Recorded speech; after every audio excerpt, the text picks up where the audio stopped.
На хакейным лёдзе Лукашэнку штурхнулі ў спіну, ён упаў і не мог сам падняцца. І гэта не проста выпадковасць, а метафара. Вобраз моцнага бацькі, мачо, які дзесяцігоддзямі быў падмуркам ягонай улады, канчаткова рассыпаецца. Пра страх прыдворных, фізычную слабасць дыктатара і спробу ўтрымаць кантроль праз ідэалагічны гламур мы пагаворым сёння ў студыі са Змітром Міцкевічам. Гэта праграма «Пра свет». Мяне зовут Сергей Пелеса. Змітер, прывітанне. Вітаю. Давайте пачнем адразу ад відэа падзення Лукашэнкі падчас хакейнага матчу, потым гэта абмеркуем.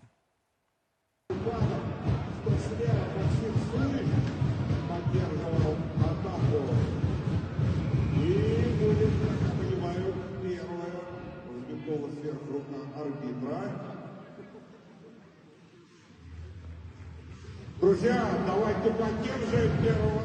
Змітер, ну Лукашенко все-таки уже за 70, так, 71 год, так? Проблемы со здоровьем явные, які мы месяцами обмерковываем. Чому ніхто йому не пораїв, каб, може бути, неяк делікатно уже завязать з гэтым хоккеем? Ну, я разумею, что все боятся, але сыны могли бы, например, Коля подказать. Тата? Ну, насамрэч, хоккей-то не настолькі траўматычны, то бок і таму, ну, і Путін той жа гуляе ў хоккей. Тут пытанне проста, што для Лукашэнкі гэта таксама важна. Яму вельмі важна паказваць, што ён всё яшчэ штосьці можа. В ягоным разуменні гэтыя актыўнасці не проста маюць сэнс, а з'яўляюцца неад'емнай часткай вобразу. Маўляў, што я яшчэ магу, то бок не дачакаецеся. Ён пастаянна гэта ўзгадвае, што ну вот там часам кажуць пра маё здароўе, але вы не думаеце, я яшчэ ў парадку, і таму яму трэба паказваць, што ён у парадку. Ну тут як бы з кожным такое можа здарыцца, што там зачэпяць і ўпадзе, але проста што гэта вельмі сімвалічна выглядае. Што тут яшчэ пытанне ў тым, як гэта прэзентуецца. Таму што не проста сам Лукашенко, а ягоная прапаганда ўжо раскручаная настолькі, што для іх гэта таксама важна, бо яны самі гэты міф таксама пастаянна надбудоўваюць. Ну, маўляў, паглядзіце, вось ён там коле дровы, ён там вядзе здаровы лад жыцця і гэтак далей. І таму, канешне ж, яны самі будуць далей настойваць толькі над тым, каб ён працягваў гэтыя ўсе рэчы рабіць, паколькі ім гэты міф важна прадукаваць. Яны працуюць па звычайных шаблонах, і для іх аўдыторыі таксама гэта ўсё зразумела, прымальна, ну і ўвогуле на іх гэта, ну, зноў жа, на іх электарат гэта працуе. Падчас гэтага матчу Лукашенко упаў, і публіка на лёдовай арэне замерла. Ці гэта ўжо той момант, калі ён упаў і ўжо не встане, так? Ну, гэта быў момант, калі яго все-таки яшчэ паднялі, і ён робіць выгляд, што все окей. Але сімвалічнае падзенне, гэта вось на гэтым хакейным матчы было, а палітычнае падзенне Лукашэнкі адбылося 5 год назад, калі ён загадаў страляць па беларусах, збіваць іх, тысячамі садзіць за краты. І ўсе гэтыя 5 год Лукашенко вяртаецца да тых падзеяў. Гэта яўна траўма для яго значна большая, чым вось гэта расцягнутая спіна, так, пра якую ён кажа. А прытым не толькі ён сам вяртаецца, яго пастаянна туды вяртаюць. Ну, зноў жа, ён, будучы параноікам, пастаянна ўсяго баіцца, і у іх галаве, в галаве лукашыстаў і іхных там службаў, яны рэальна ведуць барацьбу вечна там з нейкім знешнім праціўнікам, і таму таксама для Лукашэнкі падтрымліваюць гэты імідж, што, маўляў, супраць нас змагаюцца там іншыя краіны і гэтак далей. Ну і в ягоным разуменні таксама, там, маўляў, мало таго, што няма даверу найбліжэйшаму атачэнню, да чаго ён пастаянна звяртаецца, он жа сваім чыноўнікам пастаянна тыкае, што вы не думаеце, я ведаю, што сярод вас тут сядзяць розныя там здраднікі, і он жа нават часам апелюе да нейкіх абсалютна такіх самых простых інстынктаў. Маўляў, вы ж ведаеце, што вось дзякуючы мне вы можаце зарабіць там на кватэру, на машыну, яшчэ на штосьці, і таму ён спрабуе іх такім чынам пераканаць, хаця там пастаянна колькі чыстак ужо адбывалася, але в любым выпадку яны не давераюць і ведаюць, што, ну, можа быць, все ж такі нейкія праціўнікі рэжыму сярод гэтага апарату ёсць. І таму ён пастаянна пра гэта кажа. А от давайте зараз таксама паслухаем яшчэ выказванне шэфа ягонага КДБ, які якраз з'яўляецца адной з тых асобаў, якая пастаянна Лукашэнку уводзіць у вушы, што яны змагаюцца з нейкім знешнім ворагам і супраць іх дзейнічаюць заходнія краіны. Вось давайте глянем такое выказванне. Я хотел бы констатировать на основании документальных материалов. Долгосрочные планы наших противников не поменялись. Основное – это, конечно, геополитический передел в регионе. И сопутствующими цели – это смена конституционного строя в Республике Беларусь. Попытка номер 2. Меняется определенная обстановка. Мы констатируем, что те подрывные центры, которые находятся в соседних с нами государствах, постепенно деградируют, наращивается противостояние между отдельными из них в связи с склоками по поводу финансирования. Оно, с учетом проблем, которые есть сейчас у западных стран, зажимается. Зміцер, што гэта за трызненне, што гэта за нагнетанне? Чаму попытка нумар 2? Што ён мае на ўвазе? Ну, попытка нумар 1 можна здагадацца. 2020 год, так? Так як бы раней гэтых не было. Ну, то есть яны не казалі раней. Але нумар 2 гэта што? Ну вось яны такі думаюць, што зноў жа ў іх планаванні НАТО будзе на іх нападаць з мэтай зрынуць Лукашэнку. Ну і таксама яны кажуць аб тым, што ну вось Церцель адкрыта кажа, што маўляў, глядзіце, супраць нас дзейнічаюць замежныя спецслужбы, у іх там планаванні, у нас ёсць нейкія дакументальныя пацверджанні. То бок мне проста вось цікава, яны насамрэч вот настолькі ўпэўнены, што яны такія Рэмба і здольныя змагацца з замежнымі спецслужбамі. Таму што яны ўжо ў сваім гэтым інфармацыйным вакууме настолькі акуклілись, што проста не разумеюць, як увогуле працуюць мала то, што міжнародныя механізмы, так увогуле што навокал адбываецца. Ну вось што навокал адбываецца. Як ты думаеш, вось улічваючы тое, як гаворыць Церцель, так? І што яны робяць? Яны маюць, ну, дакладней, Лукашенко, ці ён мае рэальны вобраз, рэальную карціну сітуацыі, ці не? Я думаю, што не мае. Таму што Кантактуе з рэальнасцю ён, так, ці не? Яму уводзяць у вушы розныя Церцелі, вось гэтыя казкі пра тое, што яны з кімсьці змагаюцца і кагосьці пастаянна перамагаюць. І што будзе нейкая попытка нумар 2 зрынання Лукашенко. Так, і што Лукашенко ў гэта верыць, бо ён сам расказвае пра нейкага там забітага БЧБшніка на гэтым самым. І то бок гэта ж адназначна, яму кладуцца на стол гэтыя фейкі, і ён гэта ўсё слухае. Але вось яшчэ якая рэч. Тут жа Церцель ідзе далей. Ён таксама распавядае далей, што ўжо яны прыдумалі і што яны будуць Лукашэнку расказваць у бліжэйшай будучыні. Давайте паслухаем. Вместе с тем трансформируется тактика, идет переработка подходов по отношению, как все-таки достичь этих целей. Есть определенные тренды, которые сейчас пытаются реализовывать. В частности, это устремление к нашей молодежи, это устремление к нашему госаппарату и реализация сценария так называемого круглого стола. Заверяем вас, что эти планы не сбудутся, и в этом отношении как внешняя разведка, так и другие подразделения Комитета госбезопасности работают по указанию нашего Верховного Главнокомандующего, и все препятствия для того, чтобы сценарий, похожий на украинский, заготовленный для нашей страны, не был реализован. Зміцер, ну, Іван Церцель штосьці тут сапраўды наблытаў, як бы, так, бо сцэнар круглага стола і сцэнар украінскі – гэта абсалютна розныя рэчы. Так. Сцэнар круглага стола – гэта тое, што ў Польшы адбылося. Гэта мірная перадача ўлады. Добры сцэнар ці дрэнны, але ён мірны, так? Калі сядаюць два бакі за стол, ён круглы, яны абмяркоўваюць і прыходзіць да нейкага кампраміснага рашэння, напрыклад, выбары свабодныя, і на выбарах беларускі народ галасуе, так? Гэтыя ці гэтыя. Чаму КДБ павінны выступаць супраць прапановы дэмакратычных сілаў па круглым стале, мне не зразумела. Таму што круглы стол не пагражае рэжыму Лукашэнкі. Это проста прапанова. А вось Еўрамайдан ці рэвалюцыя годнасці – гэта ввогуле цалкам іншы сцэнар. І пра гэты прапагандысты і лукашэнкаўскія, і пуцінскія гавораць ледзь не дзесяткі год ад памаранчавай рэвалюцыі, так? Вось, мне здаецца, гэта абсалютна надумана. Вось твоё меркаванне, коротка. Тут якраз гаворка аб тым, што, па-першае, яны самі не могуць разабрацца, супраць чаго яны хочуць людзей пераканаць. Супраць якога сцэнара. Да, супраць чаго яны выступаюць. То бок гэта бачна, што гэта белымі ніткамі шыта. Па-другое, таксама мы бачым, што Церцель проста агучыў свае планы, што вось сярод іх там адбываюцца нейкія супярэчнасці і гэтак далей. Гэта тое, на што яны ставілі, гэта тое, што яны хочуць бачыць. нейкія супярэчнасці, спрэчкі за фінансаванне і гэтак далей. І гэта тое, чаго яны чакалі, калі ў тым ліку дэпартавалі частку палітычных вязняў. То бок гэта тое, пра што яны вось цяпер Церцель адкрыта кажа, што значыць вось гэта іхні план, просто што па-іншаму сфармулявана. Ну і таксама мы ж бачым, што яны адкрыта заяўляюць, ніякіх перамоваў не будзе. То бок мы не хочам увогуле ні пра што размаўляць. Яны хочуць, каб іх вынеслі наперад нагамі.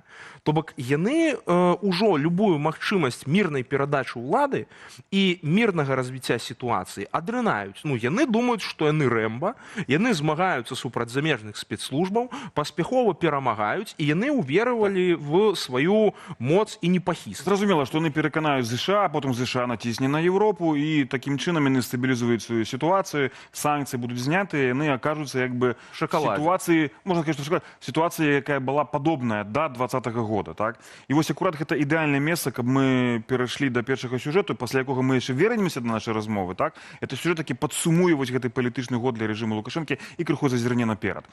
1000 вызваленых палітычных вязняў у абмен на гандаль каліем. Вашынгтон і Менск рыхтуюць вялікую угоду, якая можа перафарматаваць рэгіён у 2026 годзе. Спецпасланнік Дональда Трампа ўжо наведаў Беларусь, а санкцыі з угнаенняў пачалі здымаць. Але ці гатовыя суседзі ў Варшаве і Вільні адкрыць межы, і ці не стане Беларусь суцешальным прызам для Пуціна пасля заканчэння вайны ва ўкраіне? Усе сцэнары на лета ў матэрыяле Віталя Бабіна. ЗША хочуць падпісаць вялікую угоду з Беларусю пасля апошняга масавага вызвалення палітычных зняволеных. 13 снежня спецыяльны пасланнік Дональда Трампа Джон Коул заявіў, што Вашынгтон чакае ў бліжэйшай будучыні выхаду на свабоду пераважнай большасці закладнікаў рэжыму, 1000, а то і больш чалавек. Американцам надоело по кроплі даіць, і амерыканцы таксама разумеюць, што проста адных набіраюць, іншых вызваляюць, гэта не цікава, это не выглядае надта пераможна. Трампу патрэбныя перамогі, падтрымка ягонага моцнага лідарства. Адпаведна, працэс, мяркую, будзе працягнуты. А вось ці будзе наладжванне стасункаў з Варшавай і Вільняй, пытанне пакуль незразумелае. Сёлета на фоне расійска-беларускіх вучэнняў Захад-2025, мігранцкіх правакацыяў рэжыму Лукашэнкі, таксама кантрабандных метэазондаў з тэрыторыі Беларусі, Польшча, Літва закрывалі на некаторы час свае межы з нашай краіны. Я не бачу вялікіх прадумоваў для значнага пацяплення, бо ўсё ж такі і краіны Балты, і Польша гэта акурат тыя, хто пацерпіць падчас верагоднага будучага ўторгнення Расіі разам з Беларусі ў Еўропу. Таму гэтыя краіны разумеюць усе пагрозы ад такога, на жаль, усё больш і больш верагоднага сцэнара. Аднак ужо ў снежні пасля прыезду Джона Коула ў Менску Вільні дапусцілі транзіт беларускага калію, з якога ЗША знялі санкцыі узамен на дадатковую прысутнасць амерыканскіх войскаў на ўсходніх межах Еўразвязу. Ці значыць гэта, што на лета Лукашенка зможа, як і раней, зарабляць на беларускім каліі? Ці будзе нейкі амерыканскі пасярэднік, тады это, магчыма, ўжо будзе амерыканскі калій, а не беларускі калій. Карацей, розныя тут магчымыя схемы, калі будзе палітычная воля. Мы бачым, што ўжо Літва гэтага не спрабуе катэгарычна адмаўляць, а толькі кажа пра тыя умовы, на якіх гэта магчыма.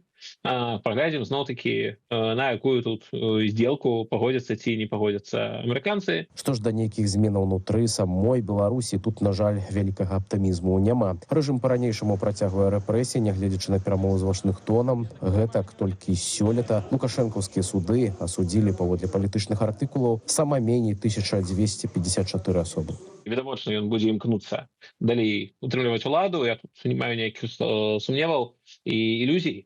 Гэта не значыць, што яго это атрымаецца, але і ісці на нейкія саступкі ён не будзе. Але ці пойдзе Лукашенка на саступкі, перадусім для беларускага грамадства, калі раптам Расія і Украіна ўсё ж падпішуць мірнае пагадненне?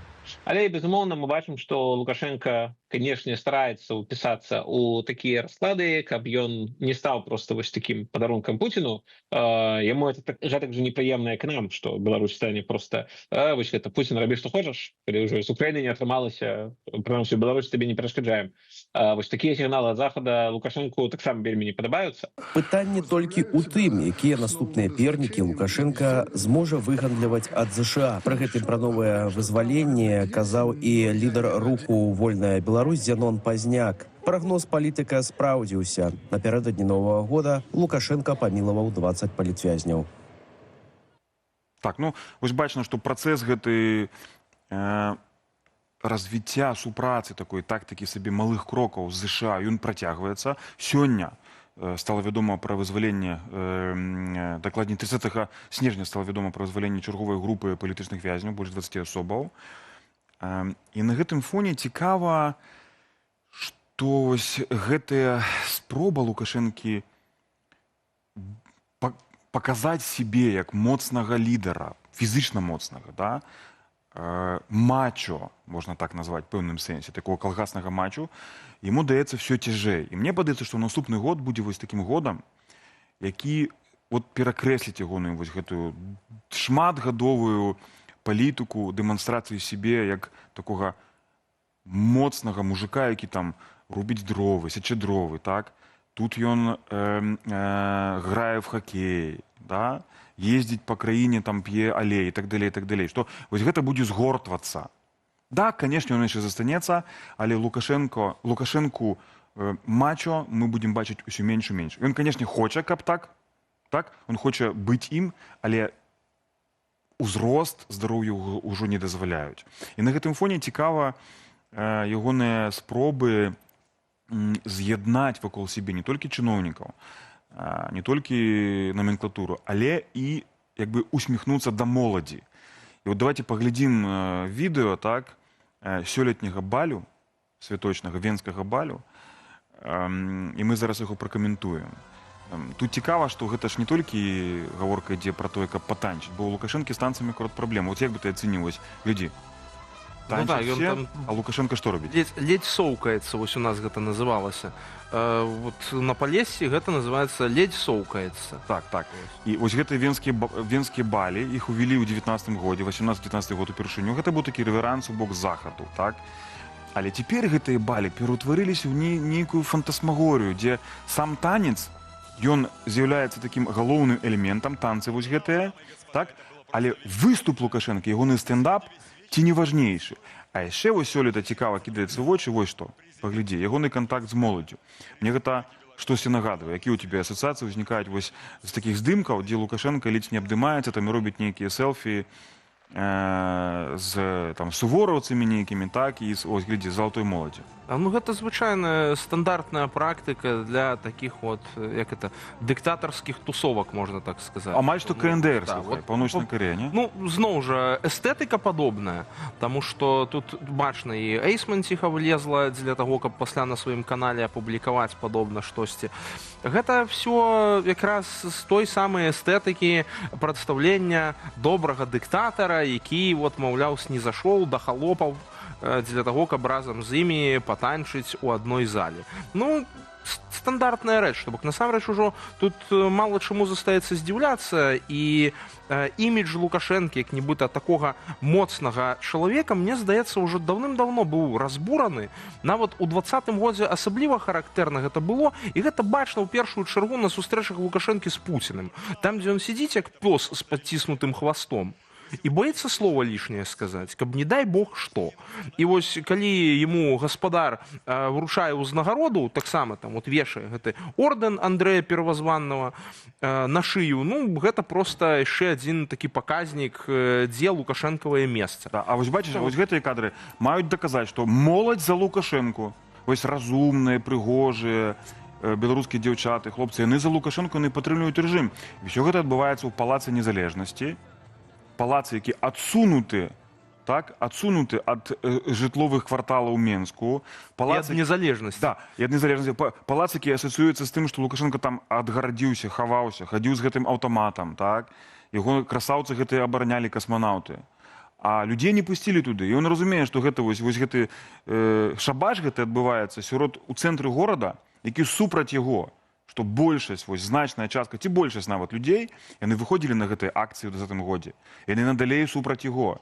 Але он робіць выгляд, што все окей, і вось моладзь да яго прыйшла. А я думаю, што ён не думае, што все окей в пэўны час. Ну, то бок у яго таксама такімі накатамі. Ён думае, што гэта, ну, зноў жа, проіскі знешніх ворагаў, што хтосьці супраць яго выступае. Бо ён не верыць в суб'ектнасць людзей, ён не верыць в то, што людзі самі могуць думаць, што людзі могуць самавольна прымаць нейкія рашэнні. Для яго гэта незразумела. Ён, як звычайны феадальны кіраўнік, ну такі султан, можна так сказаць, успрымае всіх выключна як сваю маёмасць. Ну, вот уласнасць, што гэта вот маё, і людзі гэты ягоныя. Ён жа таксама кажа, это все мае людзі. І ён гэта разумее абсалютна літаральна.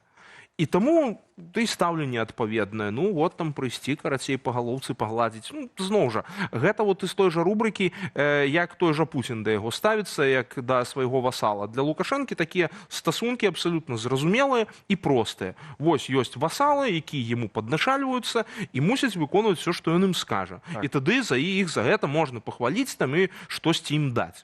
Зміцер, гэта наше апошняе выданне у 25-м годзе. І наша апошняя размова сёлета фактычна ў эфіры, так у навагодні вечар. Вось мне здаецца, вот гэтыя падзеі, падзенне Лукашэнка, вось гэты баль, так, мяне наводзіць на одну такую важную думку, што важна, галоўнае не тое, каб не ўпасці, ну, шмат хто падае, але ўмець падняцца, так. Лукашенко падняўся пасля параду 20-го года, але трымаецца на штыхах, трымаецца на рэпрэсіях, і гэтыя рэпрэсіі працягваюцца, так. І вось наступны год, на твою думку, так, апошняе пытанне. Што будзе вызначаць сітуацыю ў Беларусі? Якія з'явы, якія тренды? Твоё меркаванне. Я думаю, што тут будзе залежаць ад таго, наколькі расейцы будуць згодныя ісці ў бок часовага хаця бы замірэння. Я не веру ў ніякае доўгатэрміновае замірэнне. Я бачу, што Расія хоча працягваць гэтую вайну, і нядаўнія заявы кіраўніцтва Крамля аб тым, што Украіна нібыта здзейсніла атаку на рэзідэнцыю Пуціна, сведчаць аб тым, што расейцы не збіраюцца рабіць ніякую разрядку, яны збіраюцца адкінуць умовы Злучаных Штатаў, бо яны заявілі, што мы перагледзім сваю перамоўную пазіцыю. Падобна, яны разумеюць, што зараз ёсць час і ёсць магчымасць яшчэ больш націснуць, і таму будуць ціснуць далей. І тут у Лукашэнкі таксама поле для манёвра вельмі абмежаванае. Падзеі апошніх дзён 25 года сведчаць пра тое, што разрядкі хутчэй за ўсё, так як мы бы хацелі бачыць, альбо у Беларусі мы хацелі бачыць вызваленне ўсіх палітычных вязняў не будзе, аднак працэс вызвалення працягваецца, і гэта дае хоць нейкую надзею на тое, што беларусы выйдуць з-за кратаў і скончыцца рэпрэсіі. Дзякуй, Зміцер, за твой каментар, за нашу размову. Мы пераходзім яшчэ да наступнай тэмы. У нас яшчэ іх дзве засталося. Вальс у Палацы Незалежнасці – гэта не столькі пра танцы, колькі пра вернасць. Сёлета навагодні баль канчаткова ператварыўся ў ідэалагічны інструктаж. Лукашенко ў ролі настаўніка пераконваў лаяльную моладзь, што ягонае крэсла – цяжкая доля. Пакуль камеры асцярожна выбіралі ракурсы, каб схаваць узрост дыктатара, на паркеце фармавалася будучая эліта рэжыму. Навошта Лукашенко гэты навагодні рытуал і чаму еўрапейскі лоск балю заўсёды заканчивается пропагандистским шоу? Глядите в материале. Добрый вечер, дамы и господа. Позвольте пригласить вас в удивительное путешествие, где музыка, танцы и литература сливаются в единое целое. Сёлетні навагодні баль пры Лукашэнку нічым асаблівым хіба і не вызначыўся. Вядучы бязменны Дмітрий Чарнецкі. Толькі цяпер, апрача заслужанага артыста, яшчэ і міністр культуры. Пускай министр культуры и дальше, как это было прежде, когда он не был министром культуры, он ведет и организовывает этот прекрасный бал. Полушутка. Нават партнёрка Лукашэнкі па танцах, 27-гадовая Аліна Змагілёва, фігура не асабліва прыкметная. Вядзе на беларускім тэлебачанні некалькі праграм пра эканоміку і на кантролі ў прэзідэнта. Гэта афіцыйная назва. На гэтым усё. З Лукашэнкам Аліну раней не бачылі, у адрозненне ад дзяўчыны з камуністычным імём Уладлены Зайцавай. З ёй Лукашенко кружыўся аж 2 разы – у 21 і 23 годах. Яна, паводле звестак медыяў, суправаджала менскага дыктатара ў Аб'яднаныя Арабскія Эміраты і ягоную родную вёску Копыць.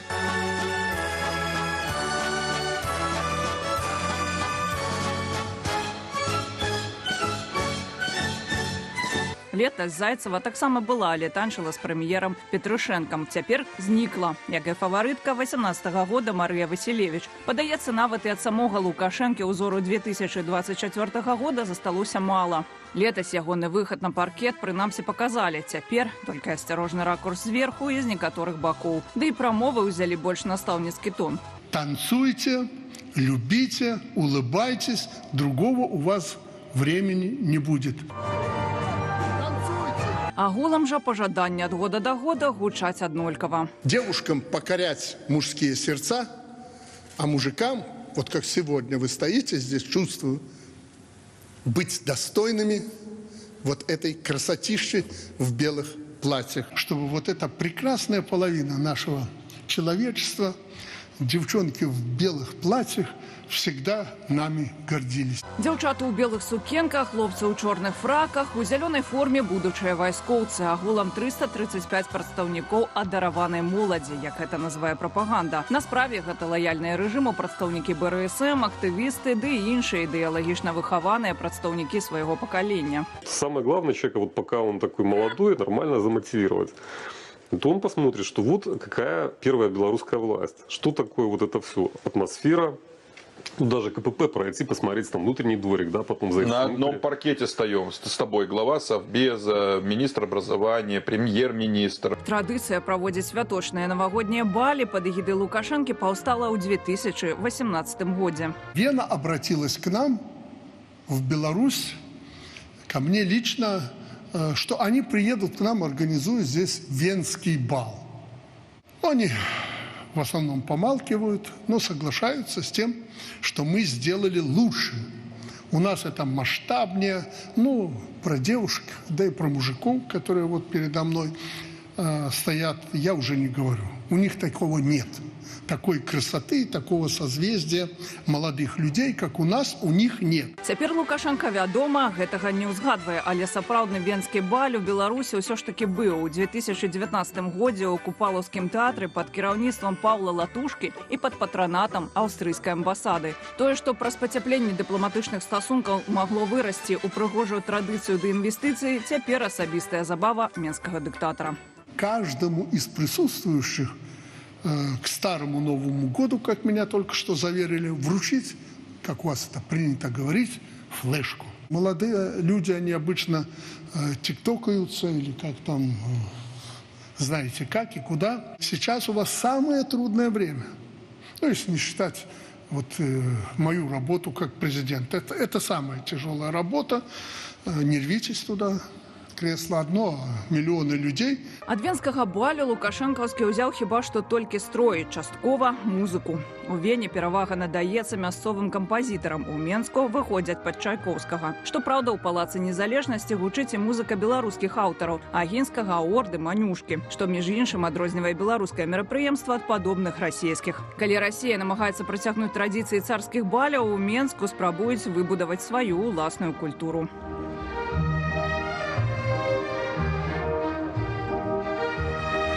Увогуле, баль – гэта хутчэй светскае мерапрыемства, на якое без уласнага запрашэння можна набыць квіток. У Вене, напрыклад, ён можа каштаваць і $25 000. У Беларусі, вядома, гэта хутчэй прывілей для тых, хто абраў так званы дзяржаўны курс. Гэтак рэжым будуе ўласную эліту. Здаецца, каб неяк згладзіць гэтую відавочную розніцу, менскі баль скончваецца звычайнай дыскатэкай з сучаснымі расійскімі хітамі.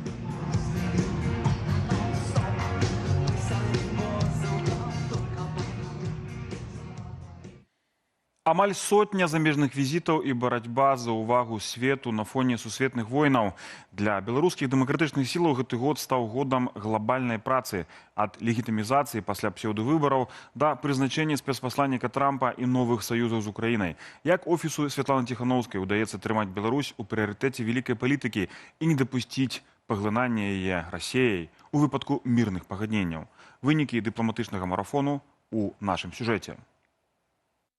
У 2025 годзе прыцягваць увагу да Беларусі стала складаней. У свеце не спыняліся канфлікты, войны ў Ізраілі ва Ўкраіне, выклікі з боку Ірану і КНДР. Задача офісу Святланы Ціханаўскай сёлета была паказаць сусветным лідарам, як Беларусь уплывае на падзеі ва Ўкраіне, як дыктатар Лукашенка гандлюе зброяй з В'етнамам, Інданезіяй, Пакістанам, як Беларусь уплывае на міграцыйную палітыку Еўрапейскага звязу, працягваючы закідаць туды мігрантаў, а таксама уключыць нашу дзяржаву ў парадак рэгіянальнай бяспекі. Пытанне нумар 1. Як зрабіць так, каб Беларусь не засталася пад кантролем Расіі пасля мірнага пагаднення? нам удалося утрымаць увагу да Беларусі. Лукашенко не здолеў праз свае фальшывыя выбары змяніць стаўленне ці змяніць палітыку. Фактор Трампа сыграў, безумоўна, важную роль, і нам вельмі важна, каб гэтая камунікацыя, працэс вызваленняў працягваўся, але каб ён вёў да наступнага кроку, да спынення рэпрэсіяў, да дэмакратызацыі, да дээскаляцыі. Наш падыход такі: амерыканскія санкцыі за людзей, за вызваленне людзей, еўрапейскія санкцыі за краіну, за вызваленне краіны, каб дасягнуць доўгатэрміновых, незваротных зменаў Беларусі. З найважнейшых сёлетніх міжнародных візітаў удзел Святланы Ціханаўскай у самітах еўрапейскай палітычнай супольнасці, дзе Святлана Ціханаўская сустрэлася з усімі еўрапейскімі лідарамі, і не толькі. З Рэджэпам Эрдоганом пазнаёмілася, з каўказскімі краінамі, з Арменіяй увогуле выдатныя кантакты і на рабочым узроўні, і на вышэйшым таксама з краінамі Балканскага рэгіёну. Я таксама адзначыў удзел у самітах міністэрскіх G7, удзел у міністэрскай канферэнцыі АБСЕ. Новая геаграфія, новая краіны — это Аўстралія, Новая Зеландыя, дзе мы проста паставілі Беларусь на мапу, паказалі ўзаемасувязь, і я спадзяюся, што будзе далейшая супраца. Мы здзейснілі, ў прынцыпе, візіт упершыню еўрапейскіх краінаў, нашых асноўных партнёраў. Варта адзначыць таксама, што ў 4-й год запар Святлана Ціханаўская брала ўдзел у Генеральнай асамблеі ААН. Лукашенко ўдзельнічаў у Генасамблеі аднойчы у далёкім 2015 годзе. Адметна, што ў беларускіх дэмакратычных сілаў сёлета палепшыліся дачыненні з Украінай. Памятаю 22-й год, калі пачалося паўнамаштабнае ўварванне, і цяпер ёсць супраца і з офісам прэзідэнта, і на парламенцкім узроўні працуе група, быў форум Астроскага. Мы бачым, як моцна прэзідэнт Зеленскі выступіў на Новы год мінулы, згадаўшы Беларусь, на Мюнхенскай канферэнцыі, абазначыўшы, што Беларусь частка Еўропы. Асуджае дзеянне Лукашэнкі, Украіна становіцца такім лідарам палітыкі па Беларусі, як вось Польшча, Літва цяпер, дадаецца таксама Украіна. І яе пазіцыя жорсткая, прынцыповая, і мы гэта падтрымліваем. Украіна нарэшце змяніла заканадаўства для беларускіх добраахвотнікаў і беларускіх ветэранаў. Спрасцілі легалізацыю. Цяпер атрымаць грамадзянства Украіны можна пасля года службы па кантракце. Таксама беларускую мову захавалі ў спісе моваў, якім належыць абарона. Варта згадаць, як і украінскі бок без ваганняў прыняў беларускіх палітвязняў. У прыярытэце заставалася міжпарламенцкая супраца. Існуе альянс за дэмакратычную Беларусь. Сёлета былі дзве сустрэчы гэтай платформы еўрапейскіх парламентарыў. Адна сустрэча адбылася ў Рыме, другая ў Парыжы, дзе сабраліся дэпутаты больш як з 20 краінаў. Заангажаванасць італійскіх сенатараў і дэпутатаў уразіла дэлегатаў з Польшчы і Літвы. Еўрапейскія парламентары з гэтых групаў фактычна з'яўляюцца праваднікамі беларускага пытання ў сваіх нацыянальных парламентах. Адметнасць не толькі ў тым, што мы ў 24 парламентах свету стварылі дэпутацкія групы па Беларусі, не толькі ў тым, што ангажавалі ў беларускую павестку амаль 400 парламентарыяў. Альянс дэпутацкіх групаў за дэмакратычную Беларусь — гэта праект «Донар». Што гэта азначае? Па выніках года тысячы і тысячы беларусаў і сотні беларускіх ініцыятываў наўпрост звярталіся ў дэпутацкія групы з рознымі ідэямі, ініцыятывамі, прапановамі. Так, далёка не ўсё было рэалізавана на практыцы, але ў беларусаў ёсць такая магчымасць выкарыстоўваць рэсурс і патэнцыял парламентаў і парламентарыяў, каб вырашаць беларускія праблемы. А праблемаў было нямала.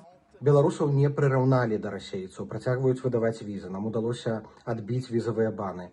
Таксама мы збудавалі сістэму гуманітарнай дапамогі для рэпрэсаваных. Разам з праваабаронцамі, ініцыятывамі аказваецца падтрымка і вызваленым палітвязням, і іх сем'ям. Пачалі выконвацца ў некаторых краінах люксембургскія рашэння. Больш чым 10 краінах пачалі выдаваць пашпарты замежніка і спрасцілі легалізацыю. Ад людзей перасталі патрабаваць вяртання ў Беларусь, каб атрымаць апастыль ці іншыя даведкі. І ёсць вось за апошнія тыдні факты атрымання пашпартоў замежніка ў Даніі, у Нарвегіі.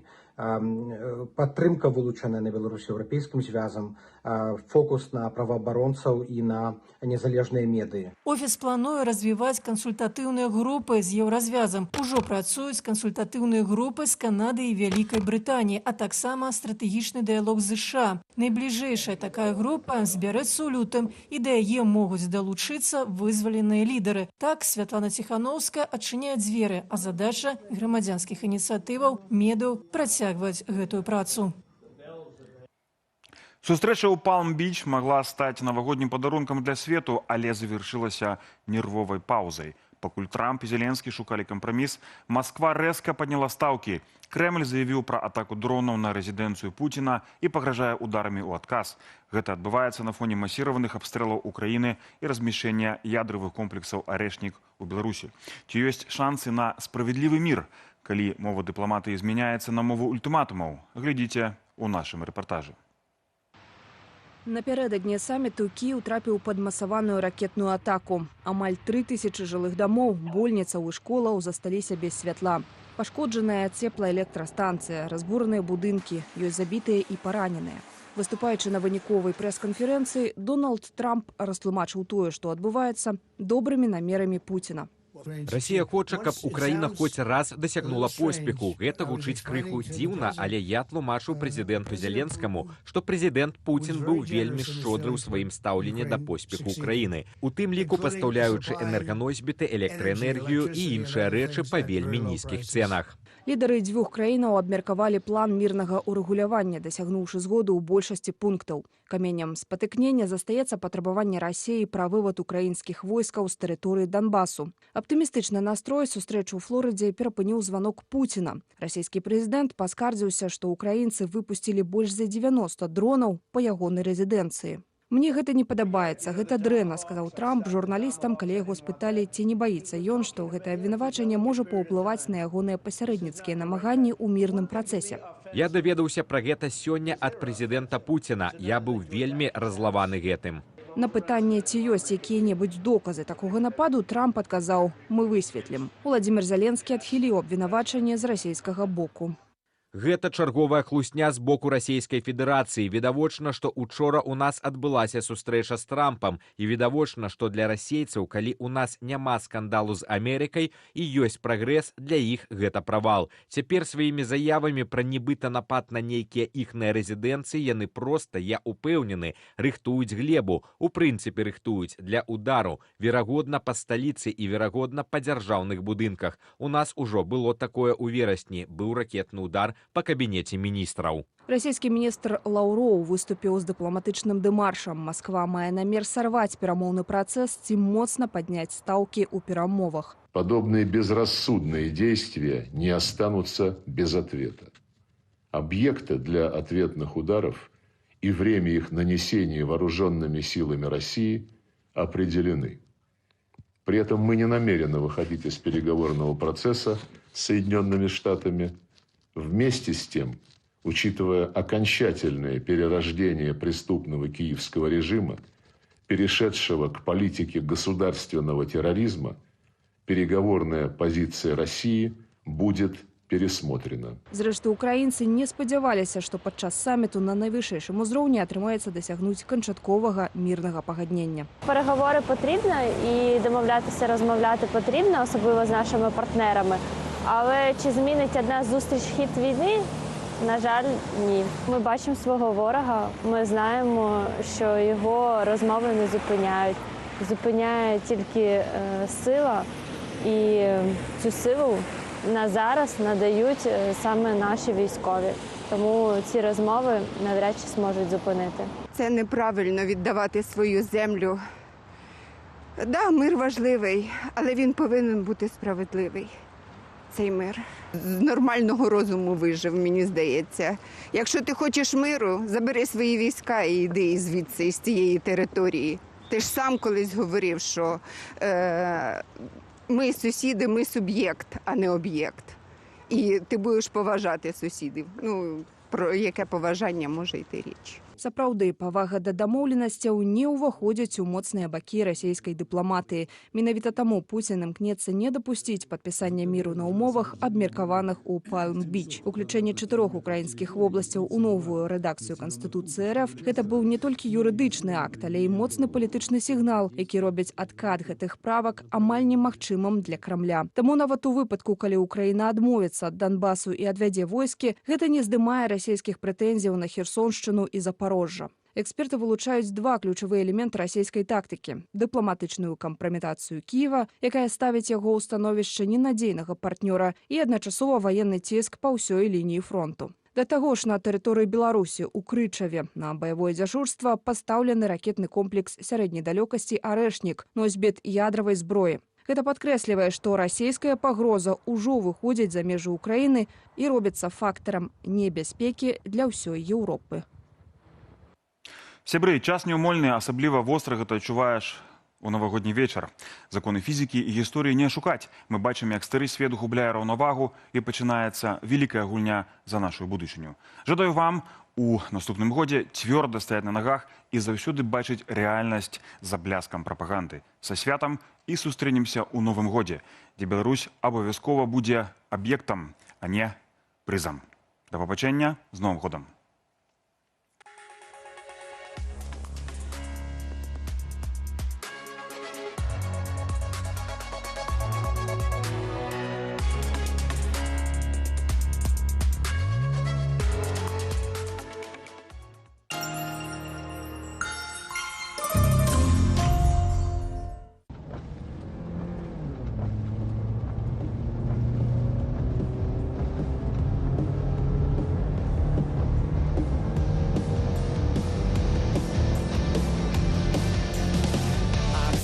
Летний вечер ахину землю. Я в озерную синеву вуслами ловлю.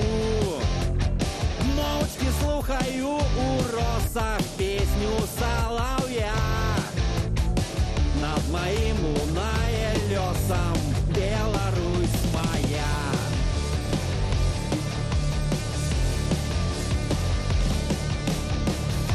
Над лесом, над сусветом выпростал крыло. Золотистый чорн ветах зорное весло. Станция воши белой бежи подых ручая. Я одной тебе належу, Беларусь моя.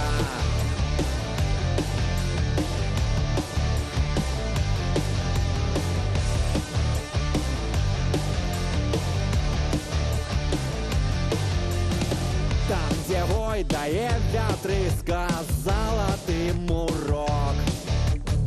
Повставали камянискі ля твоих дорог.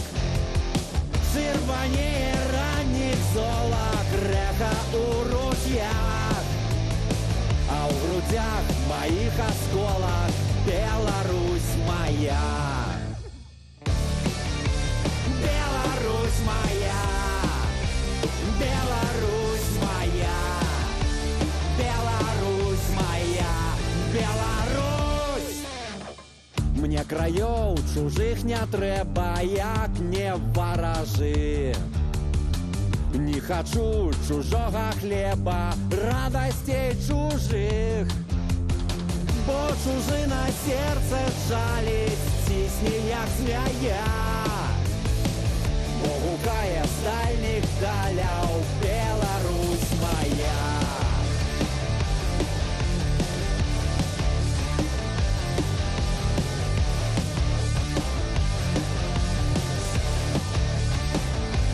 Беларусь!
душы самотна.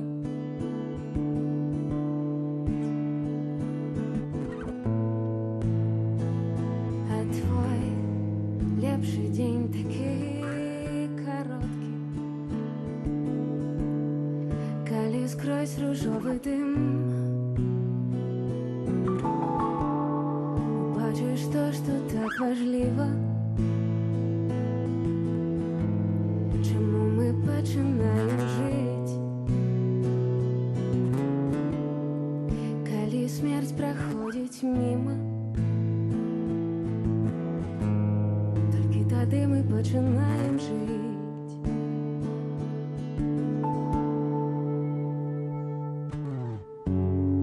Нясем унутры столькі лішніх фраз,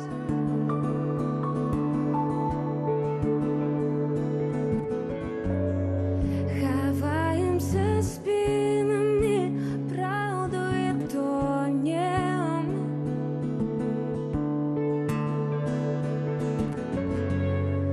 Давай не заважна, спынім час.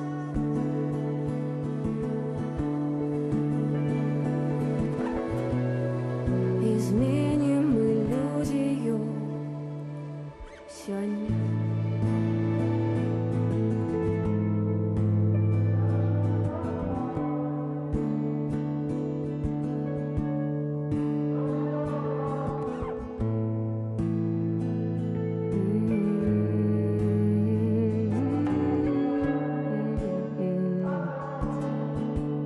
І калі ноччу ты адзін і патухае наваколле, чаму мы пачынаем жыць, калі назад няма дарогі? Толькі тады мы пачынаем жыць. Мы пачынаем жыць.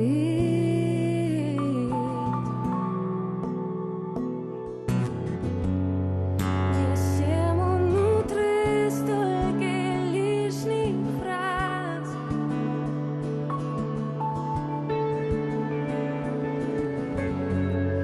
хаваемся спінамі, праўду і тонем.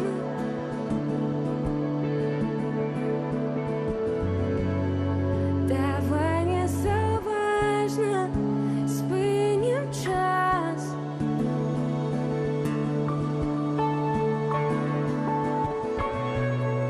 І зменім мы ілюзію сёння.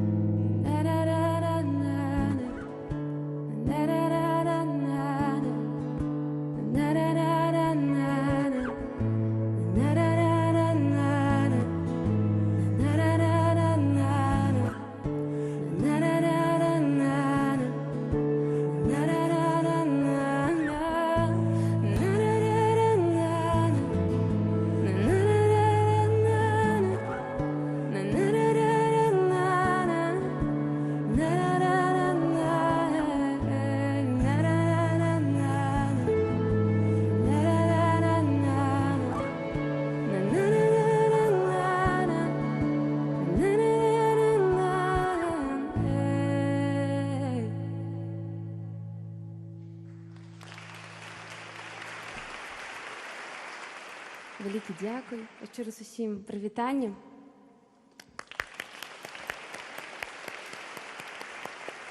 Дзякуй вялікі, што прыйшлі на сённяшні канцэрт. Шчыра кажучы, мы не чакалі такога ажыятажу на сённяшні вечар. Гэта падкрэслівае толькі тое, што ў вас працягвае жыць цуд унутры, у вашых сэрцах. Гэта важны час для ўсіх нас. Гэта час еднасці, час сям'і, час цудаў, час чагосьці чароўнага. Вялікі дзякуй, што вы сёння тут з намі і ствараем гэту магію разам. Добры вечар.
робіть. А де живеш ти?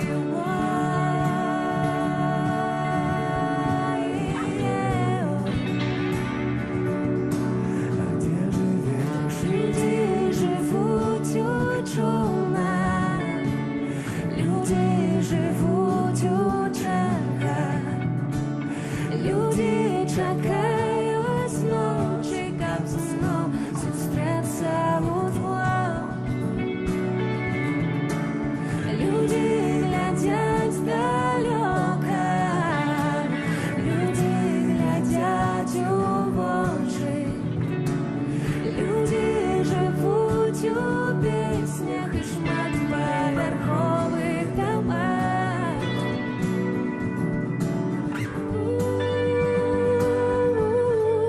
А де живеш ти?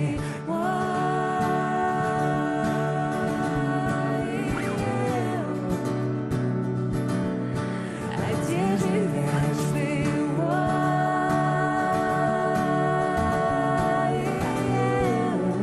Давайте з нами. А де живеш ти?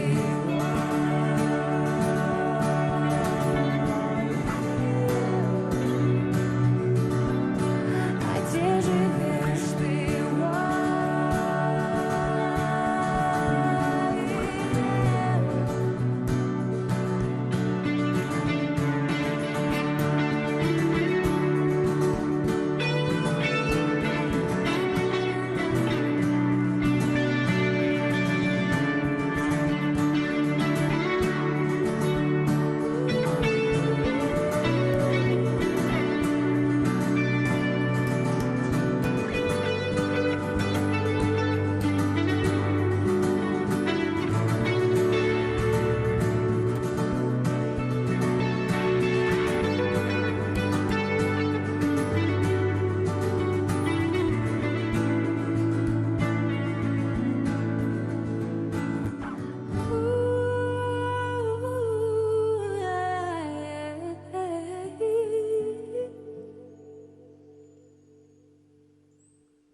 Зараз тільки ваше соло. А де живеш ти?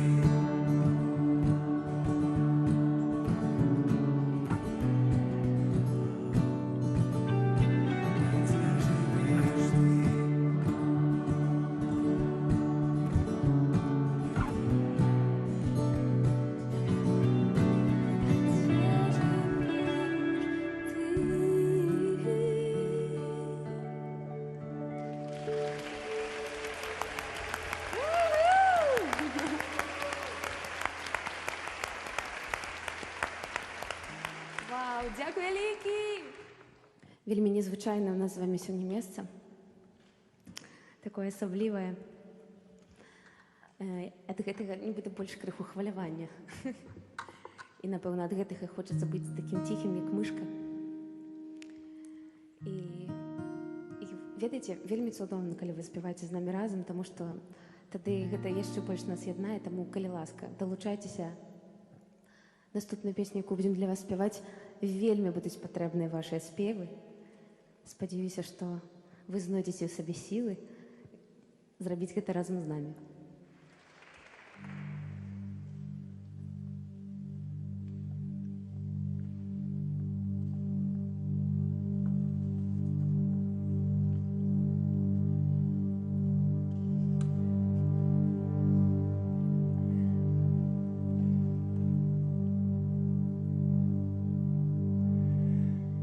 Тихая ночь, святая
усіх.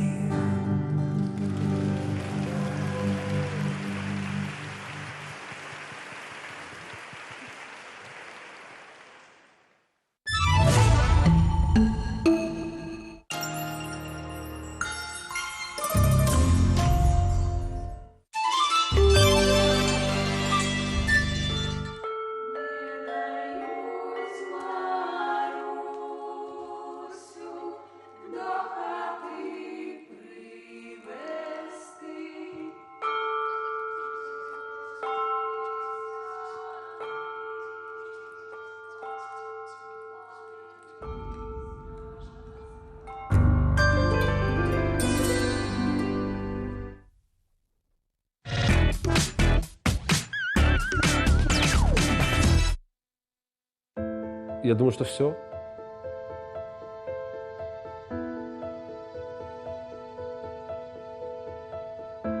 Хочешь, чтобы я как-нибудь скончил это? Я закончу на подмышках. Я побрил. Что вы робите? Это что вы? Вось гэта і будзе... Матка Боска. Это атака КДБ. Иди отсюда. Съезжай, все. Угу. Я выратовал себе от КДБ. Так и запишите, какая ласка. Но вина на нашей Ниве. Мелкозеров выратовал роуду. А что я мушу сказать? Ну, да. Я за тебе зраблю. За меня? Скажи тогда... Привітання, гэта мова Данова.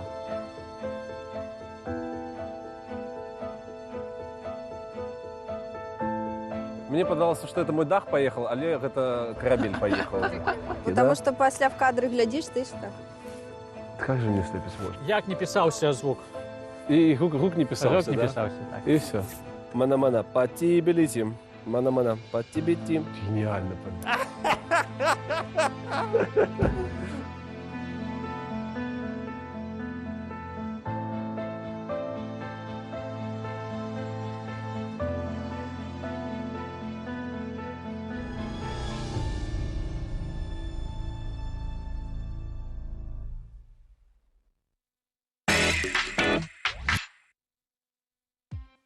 Гэта перадача «Мова на нова». Я Мікіта Мелказёраў. І сёння мы маем гонар вітаць Лявона Вольскага. Вітаю вас, спадар. Вітаю, я таксама маю гонар прысутнічаць тут, у гэтай слыннай, у гэтай шматлетніцкай векавой, шматгадовай перадачы, якая праграме, якая мяняецца, якая лепее. Але жыве, гэта галоўна. Так. Слушайте, со старта тады, калі вы сказали пра шматгадавое, выбачце, вельмі рэзкі будзе пераход. 2025 год вашага 60-годдзя. Я думаю, без гэтага абыдземся. Ну, выбачайце. Як вам даецца гэтае, ну, самаўспрыманне лічбы, напэўна? Ну, цяжка пакуль даецца. Ну, трэба да гэтага дажыць. Мне 50 цяжка давалася. Але, оказывается, это яшчэ такое дзяцінства 50. А 40 это наогул яшчэ такое, як сабака да года. Що-то такого типу. Ну, 60 пакуль цяжка асэнсаваць гэта. Ну, трэба прайсці праз гэтую мяжу, а там паглядзім. Я думаю, што ну, таксама можна прызвычаіцца і проста не думаць пра гэта. Пакуль што здароўе ў парадку, дзякую там за рацыю ўсяму гэтаму. За рацыю? Якія у вас взаимоадносіны са сваім узростам? Ці вы проста не глядзіце ў пашпарт і нармалёва па гэтай трасе крошыце далей? Я пра гэта не думаю, звычайна. Просто мне галоўнае, каб быць у працэсе стварэння. Каб пісалася песні, каб там карціны, нейкія задумы былі. Тады вельмі проста ўсё наогул перажываецца. Ну, не ўсё, безумоўна, наогул. Ёсць моманты, якія і цяжка перажываць. Але вось ёсць творчасць, ёсць нейкая, глупа казаць, пастаўленая задача. Вось. А чаму глупа? Мне просто падаецца, што ў любым... Ну, таму што это гучыць вельмі па-бэтэчнаму, там, пастаўленая задача. Ну, тут ставіш сам перад сабой яе. Ці то нехта натхніць, там, Яна можа параіць. Можа быць, серыю карцінаў такую-такую, думаеш, ну, давай, можа быць. Ось. Я прызвычаюся, дарэчы, да такой... Мы пачыналі, калі была Мроя, пачыналі з каманднай працы.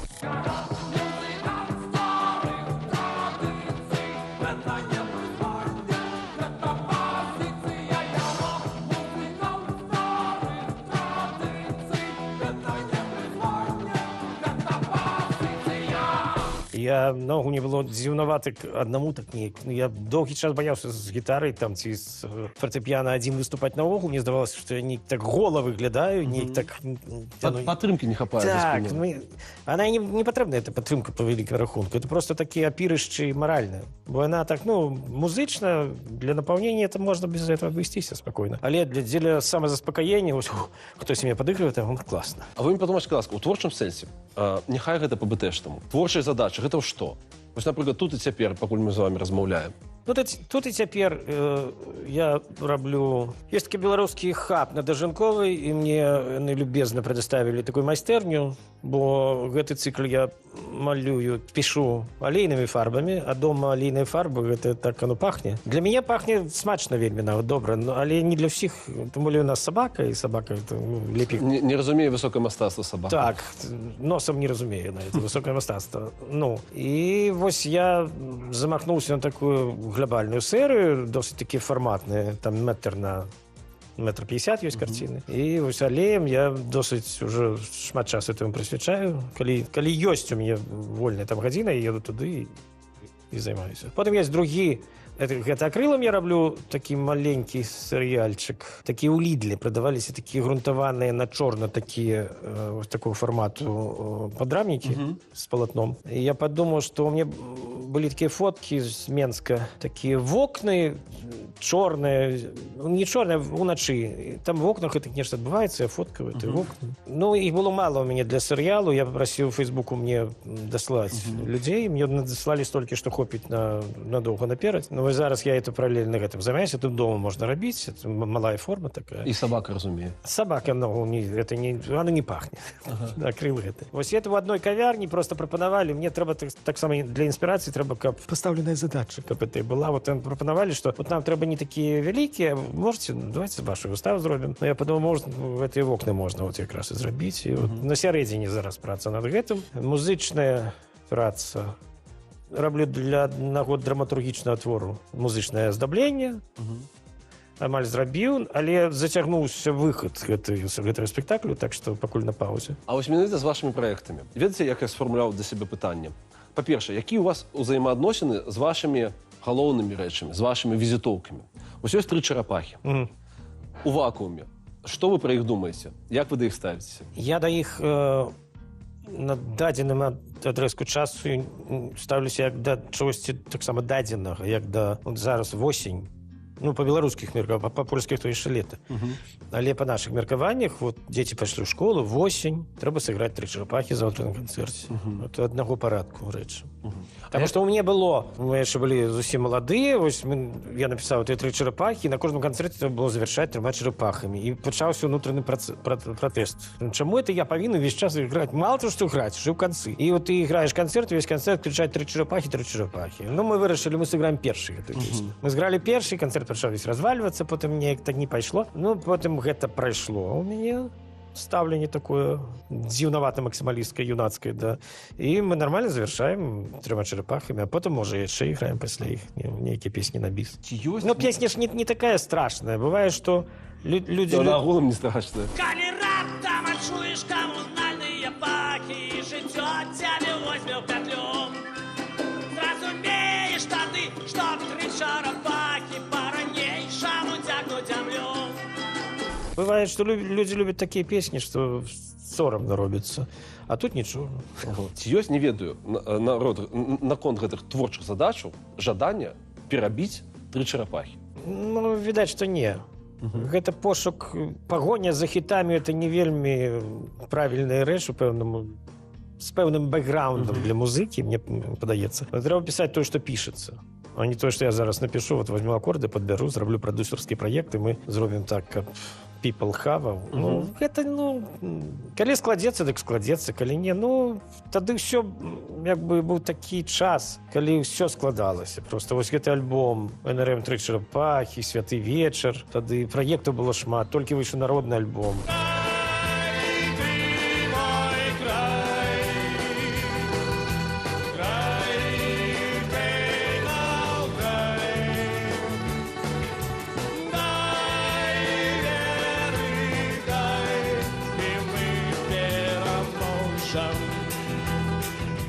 Ну, карацей, неяк так вот яно атрымалася, што там увесь альбом такі з хітоў складаецца практычна. Тры чарапахі толькі, ну, я здзівіўся, калі народ так полюбіў. Мне здавалася, ну, такая она, па-першае, смелае спалучэнне дэпрэсіўнага тэксту з весёлай мелодыяй і пазітыўнай гармоніі, тому што тэкст там такі не вельмі весёлы, насамрэч. І мяне, калі пыталіся, пра што вы напісалі, я думаю, пра што я напісаў, я не разумею сам. Ну, і пра што я напісаў? Потым я прасэнсаваў, так падумаў, ну, пра тое, што ўвесь свет развіваецца паводле адных законах, а Беларусь застаецца вось на гэтых старых падмурках, трымаецца, там, дзе пляскатая земля. І дзе Вольскі не меў рацыі, скажыце, ласка. Ну, гэта бывае такое, што ты напішаш, а потым асэнсоўваеш, пра што гэта. І для мяне это найлепшае. Ну, бывае, што ты пішаш на здадзеную тэму, альбо хтосьці падкажа, ці сам ты прыдумаеш. Ну, там таксама можна все это віціяваты, ці не, там, зрабіць. Але вось тут, як бы, вельмі цікава, што, ну, проста напісалася, ну.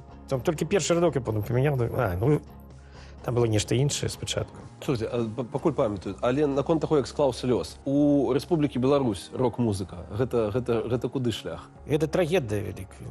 Таму што у Рэспублікі Беларусь, як музычны складнік, вот рок-музыкі, напрыклад, вузкі гэты, як і эканамічны, як усе яны былі вельмі класныя на пачатку этого шляху. Вот з Польшай параўноўваючы, ну, не ў Польшы лепей музыка была. Ну, з Украіны, напрыклад. То старт быў напрыканцы 80-х, пачатку 90-х, прыкладна аднолькавы. І які шоу-бізнес і музычны наогул рынок ва ўкраіне і ў Беларусі гэта проста, ну, параўнаць немагчыма. І ў Беларусі это дзяржаўнае рэгуляванне, кантроль і всякія забароны, гэта проста трагедыя вялікая. Здавалася, ну, мы пагуляемся ў эту гульню, но оно перарасло просто, ну, цяпер татальна, просто, ну, вы ж разумееце, што адбываецца. Там нейкія падпольныя акцыі рэдкія. Вы ўзгадалі Украіну, і у вас і ў Фейсбуку, я так разумею, і ў Інстаграме ёсць відос з канцэрта «Чырвона рута».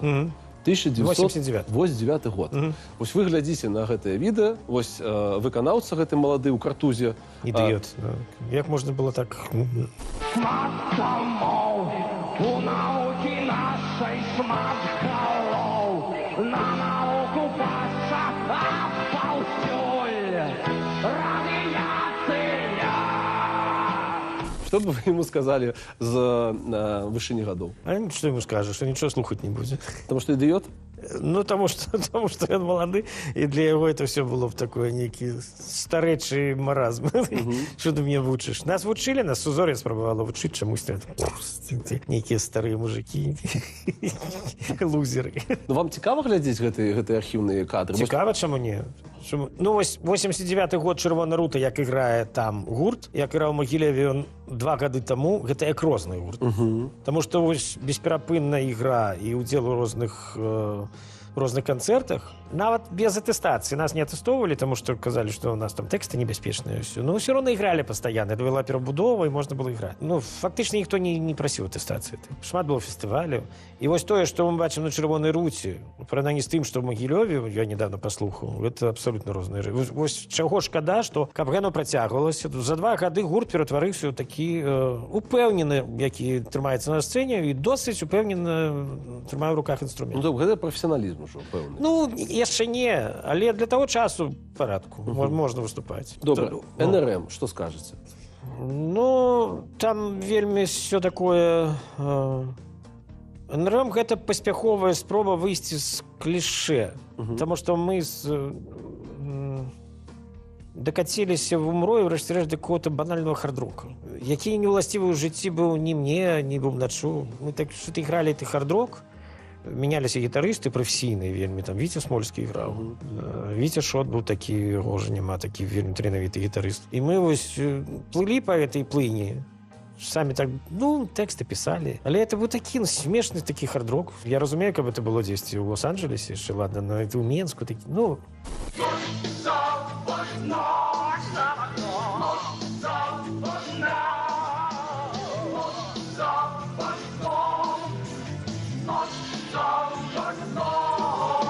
Вельмі шмат гуртоў, якія ты ігралі. Это было як бы мейнстрим, які ўжо не быў мейнстрим на Захадзе, но ў Беларусі это яшчэ быў мейнстрим. І мне ўсё хацелася это неяк пераламаць, а як, там што мроя, это ж імя, і вот трэба неяк выйсці, ну як выходзіць, ну што рабіць? Ну і тут потым адбыўся такі выбух, які дазволіў перафарматаваць гэта ўсё. Я хацеў пакінуць толькі бубнача спачатку.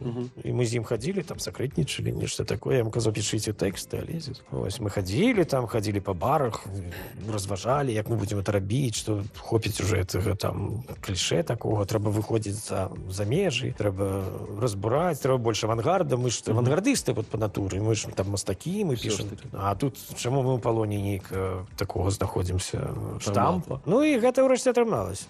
Ёсць меркаванне, што НРМ это прайм Лявона Вольскага, творчы. Наколькі вы згодны з гэтым? Ну, цяжка меркаваць. Ну, у людзей у кожнае сваё меркаванне. Як бы вось тут дасягнута найболей і болей не дасягнеш у гэтым жанры. Ну, ёсць яшчэ праект Z, які шмат у чым мяне здзіўляе нават цяпер, калі я даўно не слухаю. Гэта было вельмі смела. Потым паслухаеш, так, ого, нічого сабе. То в НРМ такого, безумоўна, няма. Там не было такой смелай музычнай думкі уже, якая летела так, без ніякіх перашкодаў. Там все ж таки, некоторые клише были. Они просто вышли с хард-рока, перешли... Мы играли у розных альтернативных жанрах. Одного не было стилю, но были там 10 постпанк, 10 панк-рок, 10 ближе до металла, 10 это такие цяжкія рэчы. Гэта быў добры перыяд рэпетыцыйна, вельмі хутка рабіліся песні. Калі б было натхненне, то... Бок форма была выдатная. Як сказаць, форма выдатная. Калі мы ігралі 10 запар канцэрту, то форма наігрывалася нічога. Але, ну, казаць, што там такія звыш-музыкі ігралі в этом гурце, то не скажаш, не, безумоўна, не. Безумоўна, это не былі там звыш-інструменталісты, якія жалезна трымалі тэмп, якія там супер ігралі вывереныя рыфы і соло, не мазалі нідзе, то такое, ясна, не было. Ды гэта і не патрабавалася для этого гурта. В принципе, то, что брудно играли, это было так, у рэчышчы концепции. Этой концепции, так. Что скажете про свои взаимоотносины с гуртом Крамбамбуля? Мне падаецца, что это все ж таки такое адмысловае свята, якое заўсёды з табою. Ну так, задумывалася, просто на той час были проекты надто сур'ёзныя. Хотя в НРМ мы рабілі адыход такі гумар-сатыру, но это было маловато. Оно пачало паціху з'едаць вось гэтае стаўленне да рэчаіснасці, такое трагічнае. Ну, па-іншаму ставіцца было цяжка, таму што ты бачыш, што адбываецца. Народ просто робіць так, таму што я іду на работу і зарабляю грошы. Ну, там, на дзе працы. Адстаньце і можна працаваць, всё. А ты ж бачыш, што адбываецца, людзі знікаюць, там, что забароны, там яшчэ нават да забарона. Ты бачыш, па нейкім вычварным кодексе жыве краіна, што, ну, нейкі кланавасць, нейкі там, ну, то бок ты не можна это заплюшчыць вочы. Там оно тебе пачынае такой кіслатой разъедаць, урэшце-рэшт. Мы подумали, что мы просто играли на репетициях такие дурацкие песни. Здесь и про алкоголь, здесь и такое, что в этом стиле, давай в этом попробуем, давай, да. Ну и потом Ганна Вольская, моя жонка и продюсер, она сказала, чему не записать? Мы так записывали будем, так. Ну, вот у вас же есть тут это абсент, там французскую нейкую хил-стилистику. Вот тут некая там балканская. Давайте зробим такая вот такие международные глоссарии. Тут про это, тут про то, будет там не кепска. Бо людям это трэба, нема таких проектов. Только Михалок там жартуе. Но Михалок на той час уже был далеко, десь там в России. Мы подумали, ну, чему не? Ну, давайте попробуем. Мы поехали. Для музыков, які это играли, это было не зусім родная такая тема, бо это все были рок-музыканты такие зусім. Но тут это было жартом, и оно просто давалось. Мы поехали в Польшу, под Лодзь, там была такая студия. Добрая. Мы взяли шлему Лободзевскую и поехали там записывать. И записали этот альбом, привезли. Мы напозичали процьму грошей. Потом выблытывалися доўга з тых пазыкаў. А процьма гэта колькі? 4000 евро на той час было. На той час это были вар'яцкія грошы. Мы нават хотели там с бізнес-колаў партнераў заманіць туды, но ніхто не згадзіўся. І, ай, ладно. Но пазычыць згадзіліся. Ну, вось і... Але таксама хацелася выйсці на вось гэтую незнаёмую карпаратыўную дзейнасць. Бо раней, калі запрашалі, это страшна рэдка было. Там НРМ запрасіць на карпаратыў, но это вельмі рэдка. Потому что, ну, здавалася, это нешта такое... Дзе карпаратыў, а дзе НРМ? Так, так.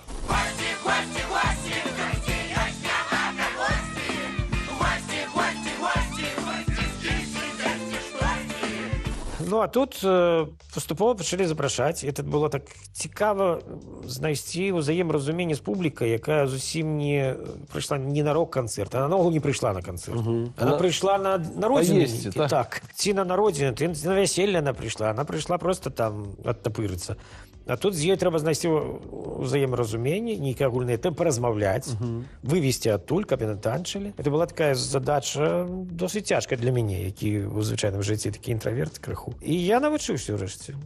Досвед даўся ў знакі, і мы так в этой дзейнасці таксама дасягнулі пэўных поспехаў. Цікава ваше меркаванне. Вось ёсць думка, маўляў, Лявон Вольскі практыкаваў беларушчыну і размаўляў па-беларуску да таго, як гэта стала мейнстрымам. Што вы адчуваеце на гэты конт? Ну, з аднаго боку, я адчуваю усцешанасць, што гэта, на мой погляд, не ёсць яшчэ такім мейнстрымам ужо. Ну вось і было ў мяне пытанне, ці калі-небудзь беларушчына гэта была ў мейнстрыме? Ці калі, можа быць, вы памятаеце, она была максімальна набліжана да такога стану? Пачынаючы з 20-го году, і цяпер она максімальна набліжана, параўнанні з тым, што было раней. То бок тая... Цяпер любы, як бы, больш-менш адукаваны, ці чалавек, які імкнецца да адукаванасці, студэнт, ці проста які самавукам займаецца чымсьці, ён зможа пагаварыць па-беларуску. Бо быў такі час, калі не то, што не маглі, а з цяжкасцю разумелі. Просто, ну, што гэта? Навошта гэта? Былі такія часы, што это асацыявалася ў адных з калгасам нейкім, а ў другіх таксама з калгасам, з якога яны выйшлі, не хочуць пра яго узгадваць, і просто это ўсё, это табу.